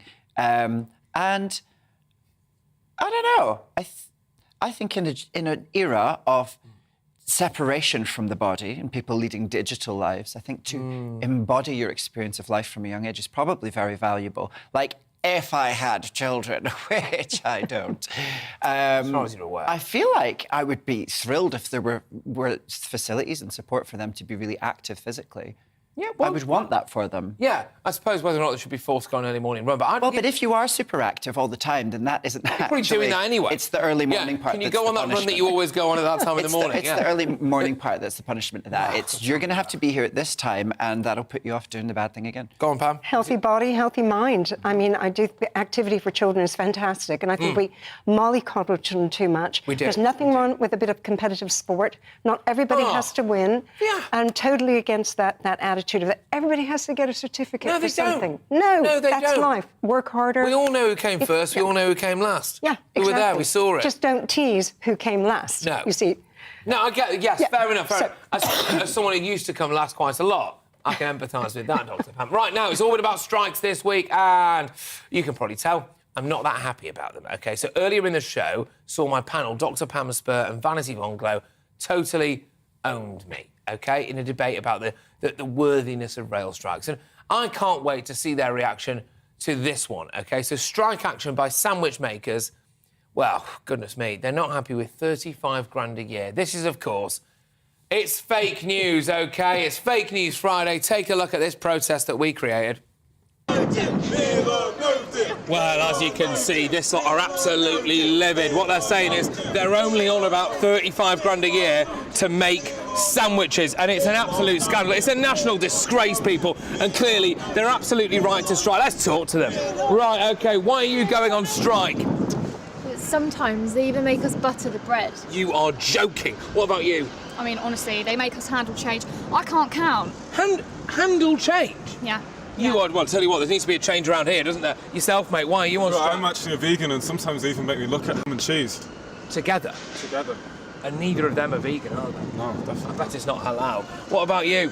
Well, the amount of pressure we're under when we're on them trains making them sandwiches, I'm only getting 33k for this. It's an outrage, really. No, it is. And sometimes, is it true they make you butter the bread? Oh, don't get me started on that. The amount of pressure that they put us under. Oh my gosh. Okay, so basically you're right to strike, really, because the public need to suffer as a result of this, don't they? Absolutely. Everyone needs to know just how much pressure we're under. Okay, right. We need to take this to the top. Do you back a strike for sandwich makers? No? Come on. What, you don't care about sandwich workers? How can you live with yourself? So you think, basically, as far as even though it's a massive inconvenience to us all, obviously. I mean, I think it's a really low salary, honestly. I couldn't live up 35k a year. Not for buttering some bread. I mean, fair. Well, it's above the national wage of 25,000, but I think given what's happening with cost of living crisis, yeah. So you'd back this strike, would you? They've got here. We've got don't be a pret. We've got meal or no deal. I want a bigger slice. No such thing as a £3 lunch. You think they should go on strike? Because if people can't get sandwiches, they're massively inconvenienced, aren't they? Yeah, surely, and they've got to think about their own personal cost and issues what they've got to pay for. Absolutely. If you're making everything up more expensive in a country, you've got to give a bigger wage. So you back the sandwich strike? What sandwiches got to do with the strike, though? Do you think you'd change your mind if they made baguettes? Well, not really. What difference does that make? Bread is bread, no? Bread's bread. Bread is bread. I don't know if you can say that these days, mate. If your job is to make the sandwiches, so you make the sandwiches, how much do you think you should be £15 pounds. Gosh, right, 15 quid an hour? Yes. Okay, Yes, why 15. that? Why? Because it's you feel a lot of pressure, and you have a lot of Stress. it's very hot to make. And your body, you feel very hot inside all the time. Just for this, because it's very hot. You smell the outrage. How do you feel about that? Good luck to him. Good luck. Give him more money. More money. Well, there we go, ladies and gentlemen. I mean, clearly, the vast majority of the British public back a sandwich strike. I'm just going to see how they feel about this now, mate. Look, I mean, you clearly have the support of the entire British population here, and you're not annoying anyone. It's a great day for the parish. It's fantastic news. We've got the people on our side. This is just the beginning. This is just the beginning. This is just the beginning. Yeah, absolutely. Yourself, I mean, again, you know, despite the fact that you're essentially ruining people's lives, everyone clearly supports you. Do you think that's because they feel like they have to? No, I don't think they have to at all. I think they're just, you know, they're doing the right thing. They're seeing what we're about, and they're realising that our salary's just not worth the bread it's buttered on. Well, exactly that. It's not fulfilling, is it? Yourself, mate, I mean, look, you know, some people might say that when you're already grossly overpaid for doing a menial job, that actually you shouldn't be out on strike, but you don't feel that way, do you? Oh, definitely not. No. I mean, 35 grand a year, like, who can live on that? I'm just glad we had no one crossed the picket line today. No scabs. No one got through. No one got through. No we scabs. held the line. No scabs at all. No, exactly. Good stuff. Right, okay. And yourself, I mean, some might say you don't know which side your bread's buttered on. No. You're adamant, aren't you? Yeah, I am. Okay, fine. This lot aren't going anywhere anytime soon, ladies and gentlemen, and I think we could all agree as a nation that they're absolutely spot on. It doesn't really matter if there's a huge inconvenience. It doesn't really matter if actually they're already really well paid. It doesn't really matter that their bosses are on hundreds and hundreds of thousands of pounds a year for basically doing naff all. This strike clearly is right. The strike is right. It just makes you feel sick, doesn't it? You know, a totally meaningless strike from people who are already overpaid for what they do. I mean, you know, the mind boggles. Anyway, but now it's time for this.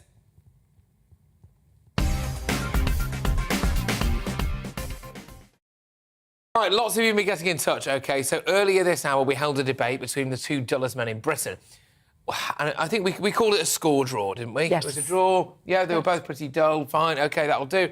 But Keith said, I mean, Keith sounds like he was probably involved in the chat, but Keith said, when you mentioned that the two dullest, most boring men in the UK were coming on the show, I thought you were talking about Keir Starmer and Ed Davey. Just saying. Yes, Keith, you can come back, mate. Anyway, Margaret has been in touch about the same topic. She said, They can't be that dull. They are, Margaret. We all saw them. They're that flipping dull. Anyway, they have a depreciating, deprecating sense of humour that can be charming in itself. No, fair enough, Margaret, fair enough.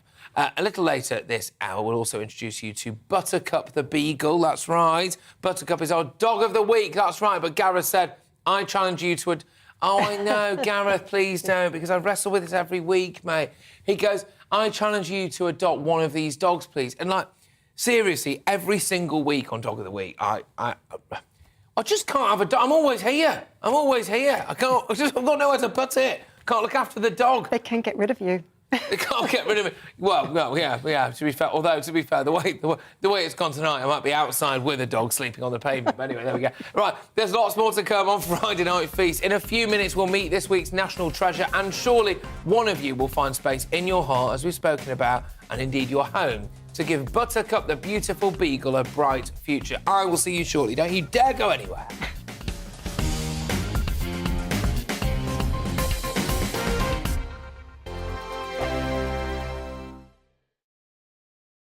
We are GB News. We're right across this great nation. On TV, on radio, on digital. Absolutely everywhere. We don't talk down to you. We embrace all voices. With honest and civilised conversation. We're not part of the establishment. We're one of you.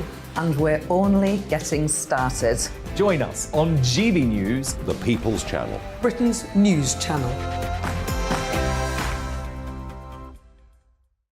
Every morning from 6 o'clock, we'll wake you up with GB News Breakfast with all the stories you didn't know from the night before. So whether it's serious news, entertainment, or your own views from all over our great nation, we're here to kick off your day with a smile. And the national media should be reflecting and reporting what's happening here. You will notice the northwestern accents. Whether you're with us on TV, radio, or online, every morning, it's breakfast from 6 a.m. Hope you can join us. Join us for Ministry of Defence, the comedy panel show that's just like the news, in that the left fights the right and it doesn't really seem to matter who wins. We cover the big stories. It was in fact a troop of baboons and not angry vegans. I like that. And the really important stories. Fat naked cow gets stuck in swimming pool. It's a headline in a lot of local newspapers. Yeah. We're on the same team, Nick. Yeah, but I'm just helping you. Join us for Ministry of Defence, Saturday nights, 8 o'clock on GB News. I'm Dan Wootton. Join me Monday to Thursday from 9 to 11 for the feistiest and most fun news debate on TV, where free speech reigns. I'll bring you a sharp take on the day's biggest stories, bombshell newsmaker interviews, and A-list guests. And I guarantee you, no spin, no bias, no censorship, and no reason to go to bed. That's Dan Wootton tonight, Monday to Thursdays from 9 on GB News.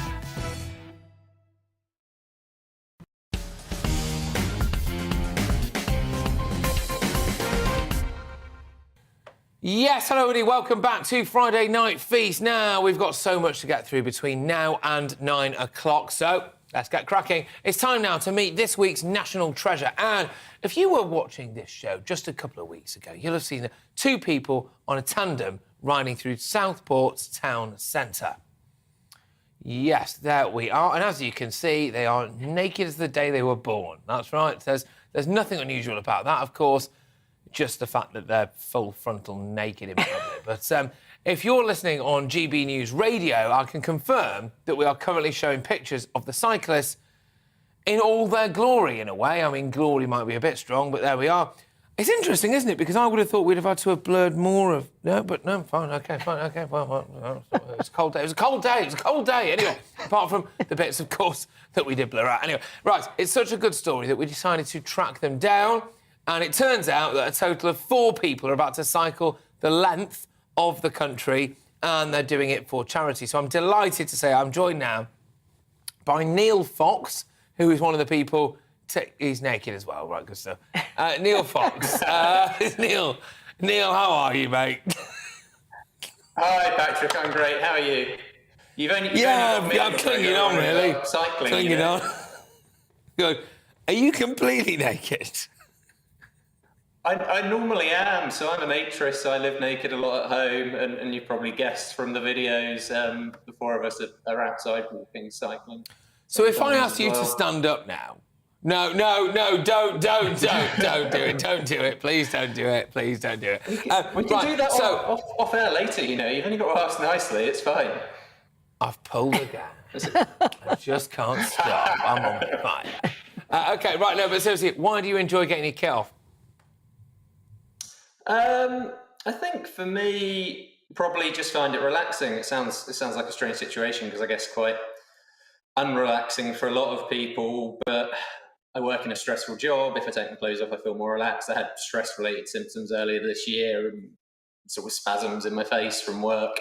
And then maybe mid-March started undressing again because it warmed up and started to feel much better and lost those sort of physical symptoms within a couple of days. No, look... I can't post why, but yeah. Absolutely, and it's not like you're some kind of, you know, sexual deviant or anything. It's just a thing, is it, for you? Just getting your lad out? Yeah, I think so. That's it, isn't it? For a lot of people, it feels nice as well, doesn't it? When it's sunny, probably less so, maybe. We have been naked, you know, but I don't want to. Yeah. Okay. Yeah, I don't know about in the wind. Okay, good stuff. No, fine. Now, okay, so just to clarify for us, so you are obviously our national treasure, and well done you. So are you part of the ones cycling the length of the country? Is that right or not? Talk me through it. Yeah. So we've got 4 of us that are cycling the length of the country. 2 are going John O'Groats to Land's End. That's Colin and Sadie, who you just saw on the video. And the other 2 are Hannah and myself. We're cycling from Land's End to John O'Groats. So it's about 1,000 miles. We'll be doing that naked. We're doing it for 2 charities, Rewilding Britain and Mind. And we'll be trying to visiting a number of the rewilding sites along the way. And for us, I guess there's a link there between Mind being a mental health charity, Rewild being an environmental charity. There's a link between the environment and mental health for us as well. I find a lot of peace in nature. Absolutely. And can I just interject at this point, because I think which was fair enough, to be fair, we had a bit of a laugh up top, didn't we? Which is better than us having a laugh down below, considering your profession. But we're having a laugh at the start of the show, but this is actually genuinely a cause very close to my heart, in all seriousness, mate, and what you're doing is great, OK? So you are actually, by the way, it's no mean feat whatsoever to cycle basically the length of the country. Well, it is, isn't it? Right, so I can't even ride a bike, so well done you. But then on top of that, you're doing it naked and you're raising money for charity as well. And, you know, look, seriously, all joking aside, why is, especially the charity Mind, for example, why is that so important to you? Yeah, I think for me it's probably something, and again, I don't have myself strong mental health difficulties, but I struggle with work, and that's the closest I've become to breakdown at points in my life where I've worked very long hours and not been able to defocus from it. So for me, I think talking about mental health issues is really worthwhile, and being open about it. It's still, I don't know, I work in corporate environments, you'd happily say, I've got a doctor's appointment today, but very few people would say I'm seeing a counsellor or yeah, you're right. You know what, mate? You're absolutely spot on. You're absolutely spot on. Look. You know, I think I'm not trying to over egg the pudding or whatever you call it. You know, I've struggled. I think, like most people in this world, at some point in their lives, have had a bad patch, right? So there's nothing unusual about that. Okay. Luckily, I never got to a stage where I was, you know, very serious. I was never self-harming or, never. Did anything too extreme or anything like that. But, depression is a thing that I think at some point in most people's lives it will factor in, OK? And you're right. I would have rather said to my employer, I've got a dodgy knee, which I do actually have. I've got a dodgy knee, I need to go to the physio, than, sorry, I'm just going to see my therapist. And there's a stigma attached, isn't there, to that, which is wrong. Yeah, I'm sorry, I think my headset's just cut out, so I'm not sure. Can you still hear me OK? I can, yeah, carry on. Perfect. Yeah, completely agree. There's a stigma attached to that. And it's something I catch myself doing as well at work. I try to be very open about these things because I think it sets an example for other people as well. People know I'm a naturist at work, right? So why should I then feel worried to say, I'm seeing a therapist or whatever? So I try to set that standard. But, again, I catch myself sometimes. I don't hide it, but I won't be as explicit about it as I would be about a doctor's appointment. No. And so I think getting that out in the open is a really valid thing, right? Well, exactly. And I mean, to be fair, I mean, well, I was going to say all joking aside, but you just look to me like you get quite a lot of things out in the open. And just on that point, I don't know if you can still hear me, but I hope you can. Just on that point, how do you not get saddle sores? You're cycling naked across the length of the UK. Surely you're going to get a bit of chafing. Well, so this is where you need Colin and Sadie, right? Because Colin and Sadie have been the ones out practicing. So I'm just hoping that everything will be okay. So yeah, this is them. So we've got custom-made saddle covers that are made from sheepskin. So apparently that's something that ocean rowers use to help prevent rowing sores, and maybe they work on bicycles as well. We're going to find out. You will find out, mate. You will, because you're doing it, right? But like, Neil, honestly, thank you so much. And by the way, just lastly, whereabouts in Cheshire are you from? Well, I'm actually down from Kent originally, but I live South Peak District ways over towards Leek and Congleton. Oh yes, okay. Well, I grew up around the Wilmslow area, so I know it well. Anyway, right, OK, good stuff, mate. Good luck to you as well. You're doing it for a very worthy cause. You clearly are. And thank you as well for being such a good sport this evening. We really do appreciate it. It's Neil Fox, of course, who's cycling naked as the day he was born from Land's End to John O'Groats. Look, we'll start with you, Van C. What do you make of that? I find it all very unusual, you see, because Patrick, in my entire life, I have never been naked. No. I'm a deeply religious You were born with a dress on. It feels like that sometimes. Yeah. No, good for them. I mean, you know, I'm all down for people being naked. Essentially. I think we're a bit stiff about these things, aren't we? Oh, here we go. Yeah, OK, fine. Dr. Pat, actually, I mean, you're very... Oh, sorry, I nearly said you're very free and easy. That made it sound like I know a lot more about you than I do, but you're quite liberal, are you, when it comes to stuff like that? Yeah, I mean, I know naturists. I'm not a naturist, you know, but I know how they feel so free and unshackled. I worry about the bikes. Oh, my God. Yeah. How would you feel that bike with these hot, sweaty bits on you? I mean, the sheepskin's going to get pretty gross. I just can't. I don't want to imagine it. I can imagine that there is an anxiety-relaxing element because every time I think about this being a performer and that I perform dressed as I do, every single time that you put something on, you're making a choice, right? And you're making a choice that says something or just says nothing. And if you're naked, is normally what doesn't need washing today. Right. But when you're naked, you don't need to think about any of these decisions because you naked, in some sense, is right. It is correct. Well, yeah. It is how you are. Yeah. And so to not adorn yourself, I can see that being like, oh, right, great. So perhaps as a challenge, Christys, we should have a day of naturism from yourself. Perhaps you could present the entire show completely naked. I think it would be the last ever show. Can I come on that show and be the panelist so I can laugh? No. Oh, come on, you guys! It's been non-stop from start to finish. Honestly, was it? But you know what? I must say, because I have actually interviewed quite a few naturists myself. I've never met an unhappy naturist. Right. No, I've never met an unhappy naturist, and I've interviewed plenty. Yeah. And I do think it is because this is just the way they feel uninhibited, and they are showing the world, besides their body, they are, just, you know, this free-spirited attitude. Yeah. And it works for them. And they are, to be fair, clearly it's very liberating. The real problem is it's usually cold in this country. We can't get around that. People who put clothes on animals. Because I know you've got this dog section coming up next. And I was just thinking the other day, you know when people give their dogs little scarves and little boots? And the boots, I think. Or like athleisure attire. I see dogs on That's Hampstead what their fur is for. Yeah, exactly. It's true. No, sorry, but absurd. You as well. I've never met anyone who's been... It's very hard to vocalise this kind of stuff sometimes, honestly. I get very angry about dog boots. Woolly jumpers and little dog boots on a labradoodle, please. Stop it! It's what the fur's for. No, I think what's worse is the painting of the fur. Dyeing the fur. Yeah. I think only the French do that.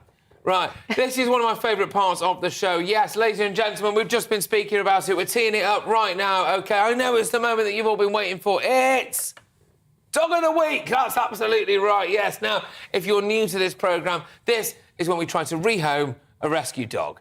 And tonight, I'm asking if you can find it in your heart, if you have a heart, to give the beautiful Buttercup, the beagle, a forever home. Let's have a look at her. Yes, let's bring in the dogs. There we go. So Buttercup is estimated to be 2 years old. Well, give it a go. She is a very, very playful girl and something Vanity can relate to, and enjoys to run around with other dogs, can potentially live with another dog in the home as well. She's off to a flyer, ladies and gentlemen, because one of them just bit kids. But anyway, to get more on the lovely Buttercup, we can speak now to kennel assistant at Tackles as well. It's Shelby Tunstall. Shelby, thank you so much. Seriously, I've got to be honest with you, Buttercup looks like an absolute delight. How on earth hasn't she got a home? Honestly, we don't know. We usually struggle to get dogs in that can live with other dogs and are interacting with other dogs. And when we do get them, they usually go and get adopted straight away. And I'm not sure why Buttercup hasn't. So Buttercup's roughly 2 years old. A beagle. Yeah. She's a full-blown beagle, is she? She's not like a kind of what's the word? I wanted to say a Labra beagle. Half-breed, I think is the word. I don't know. Can you racially offend dogs? I don't know. What? So she's a full beagle. Yeah, so we're pretty sure she is full breed. Obviously, she was a stray, so we don't know 100% how old she is. She's estimated to be 2 years old.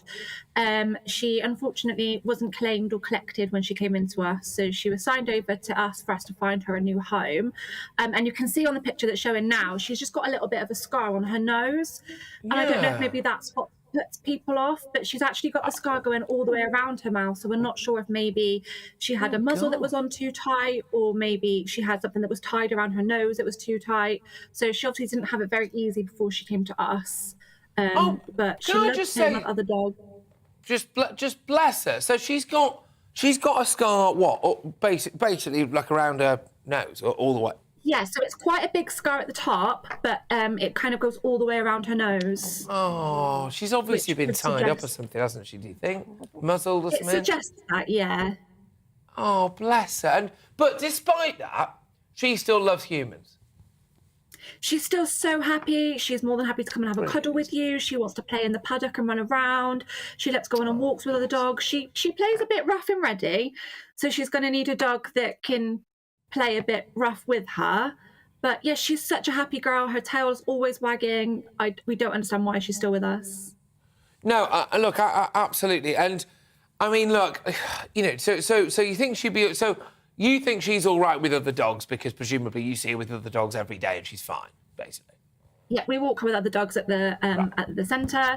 She's gone off with small Jack Russells, bigger dogs. She just needs someone that can keep up with her. Yeah, I mean, the thing is, this is what I do every week. I really struggle not to have one of the dogs myself, but I just can't. I just couldn't do it. I'm here all the time, right? Unless we have an office dog, maybe I can hit. Oh, is that my phone ringing already?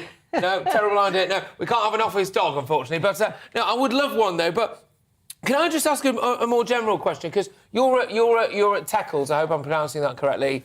You know, is where Buttercup is. Have you seen an increase in the amount of rescue dogs here? Cost of living crisis, for example, because you know, look, if Buttercup doesn't take your fancy, you've got other ones as well. I think you at Tackles. So you know, what's it like? Have you seen an uptick since the pandemic? Absolutely. So we are completely crammed full. Every single rescue kennel that we've got has got a dog in it. Our waiting list is as long as it's ever been. So if Buttercup isn't kind of the dog that's going to fit in your family, then please absolutely look at our website, because adopting a dog obviously gives us a chance to rescue another dog. But there's kind of behaviour problems due to lack of socialisation over COVID, pay rise, the increase in cost of living, going up. COVID has had a long-term effect. Our waiting list is as long as it's ever been. Grief. OK, well, look, I do really hope, Shelby, that one day I am in a position to come and adopt a dog for me. I would love nothing more. It's just, you know, on a personal note, I just can't, you know, you don't want to give it... You don't want to be selfish and just have a dog because you want it. It's not a possession, is it? It's a member of the family, and you know, I wouldn't be in a position to do it in a minute. But just give that website again, or give a number, please, for me, Shelby. How can people get in touch? So tecklesanimalsanctuaries.co.uk. All of our dogs and cats up for a rehoming are on our website, and then go to the How to Adopt page, and that will tell you exactly how to submit an application. Yeah. Good stuff. Look, Shelby, can I just say thank you so much. You clearly are dedicated both on the day-to-day and the fact that it's now nearly 9 p.m. on a Friday night, and you've decided that you want to spend that coming here to desperately try to get Buttercup a forever home and promote, you know, the other dogs as well. You know, if there were more people in the world like you, it would probably be a better place. So thank you very much. Shelby Tunstall there, of course, at Teckles. And there you go. We're going to bring the panel in. There we go. Dr. Pam, would you have Buttercup? Oh, my goodness. So adorable. And literally, I felt like crying when I heard about people are so cruel. I would have a dog too. I love dogs. We only have cats because, you know, my lifestyle, like yours, is insanely busy. I don't know what I'm doing from one day to the next. Cats have their independence, and when you come home and they can just sit on your lap and you can just purr them. They purr and whatever, but... Have you got a Hearthstone, or do you have Buttercup quickly? No, thanks. Yeah, Hearthstone.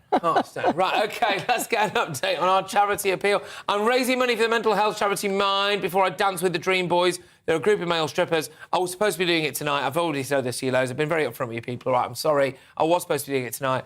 The times of the show moved, and, well, I can't. I'd be in two places at once, that's it. I am doing it. I'm doing it in September. I will humiliate myself then, OK? And I can reveal that we are now up to £20,500. Way, well done, everybody. Good stuff, OK? It's justgiving.com/fundraising/challenge Christys. It's justgiving.com/fundraising/challenge Christys. It's a wonderful cause, OK? So thank you. If you can spare a penny, then please do. But, ladies and gents, has anyone got a taxi for Christys? Taxi for Christys. Well, it's almost time for me to go. Where's the time gone? But first, of course, this was the week when Frank Lampard showed us what 6 months of being Everton manager does to you. That's right, cartoon lovers around the world. They were in uproar as well as the wacky races became, quotes, woke. And 30 years after they topped the charts, Right Said Fred made another appearance at a major music festival. Yes, GBNews viewers, if you look closely, you'll see that the picture is not all as you thought. But please get in touch, obviously. If you've got an idea for a challenge, Christy, send it over to patrick@gbnews.uk. And remember, of course, me and my production staff can't be bothered doing more work than we really have to. I think that much is clear, that much is obvious. So if you can set it up for us, then please do. Look, coming up next, and this is important now, everybody. Coming up next is Mark Dolan tonight, and he's presented, of course, by the brilliant Andrew Doyle. I will be back at 10 a.m. on Monday with To The Point, but we did something earlier with the Dull Men, OK?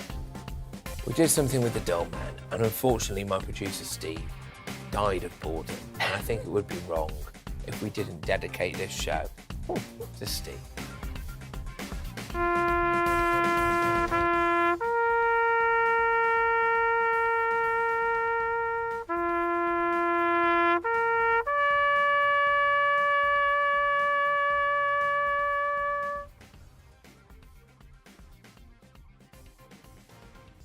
Hello, I'm Helen Roberts with your weather update, and it's turning quite unsettled this weekend.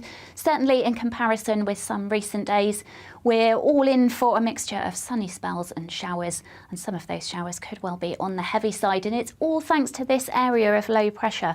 Very slow moving, it stays pretty much where it is through the course of the weekend and in fact into the start of next week. So back to the details for this evening and overnight. This band of cloud and rain moving northeastwards across the country. That's a cold front introducing some slightly cooler and fresher air for most of us as it trundles its way across the country. And that's good news if you've been struggling to sleep over some recent nights, feeling a little bit fresher and less humid than it has been. So as we start the weekend then, there will be a lot of fine weather around first thing, but quite quickly those showers breaking out, especially across western areas, and some of those showers will be heavy and possibly thundery. The best chance of staying drier and brighter is for East Anglia and the southeast of England, and this is also where we'll see the highest temperatures up into the low 20s. So for Saturday night and into the early hours of Sunday, we will keep a few showers around, but they will tend to ease away as the night progresses. Meanwhile, low pressure swinging yet another band of cloud and rain in from the west. So some thicker cloud and more persistent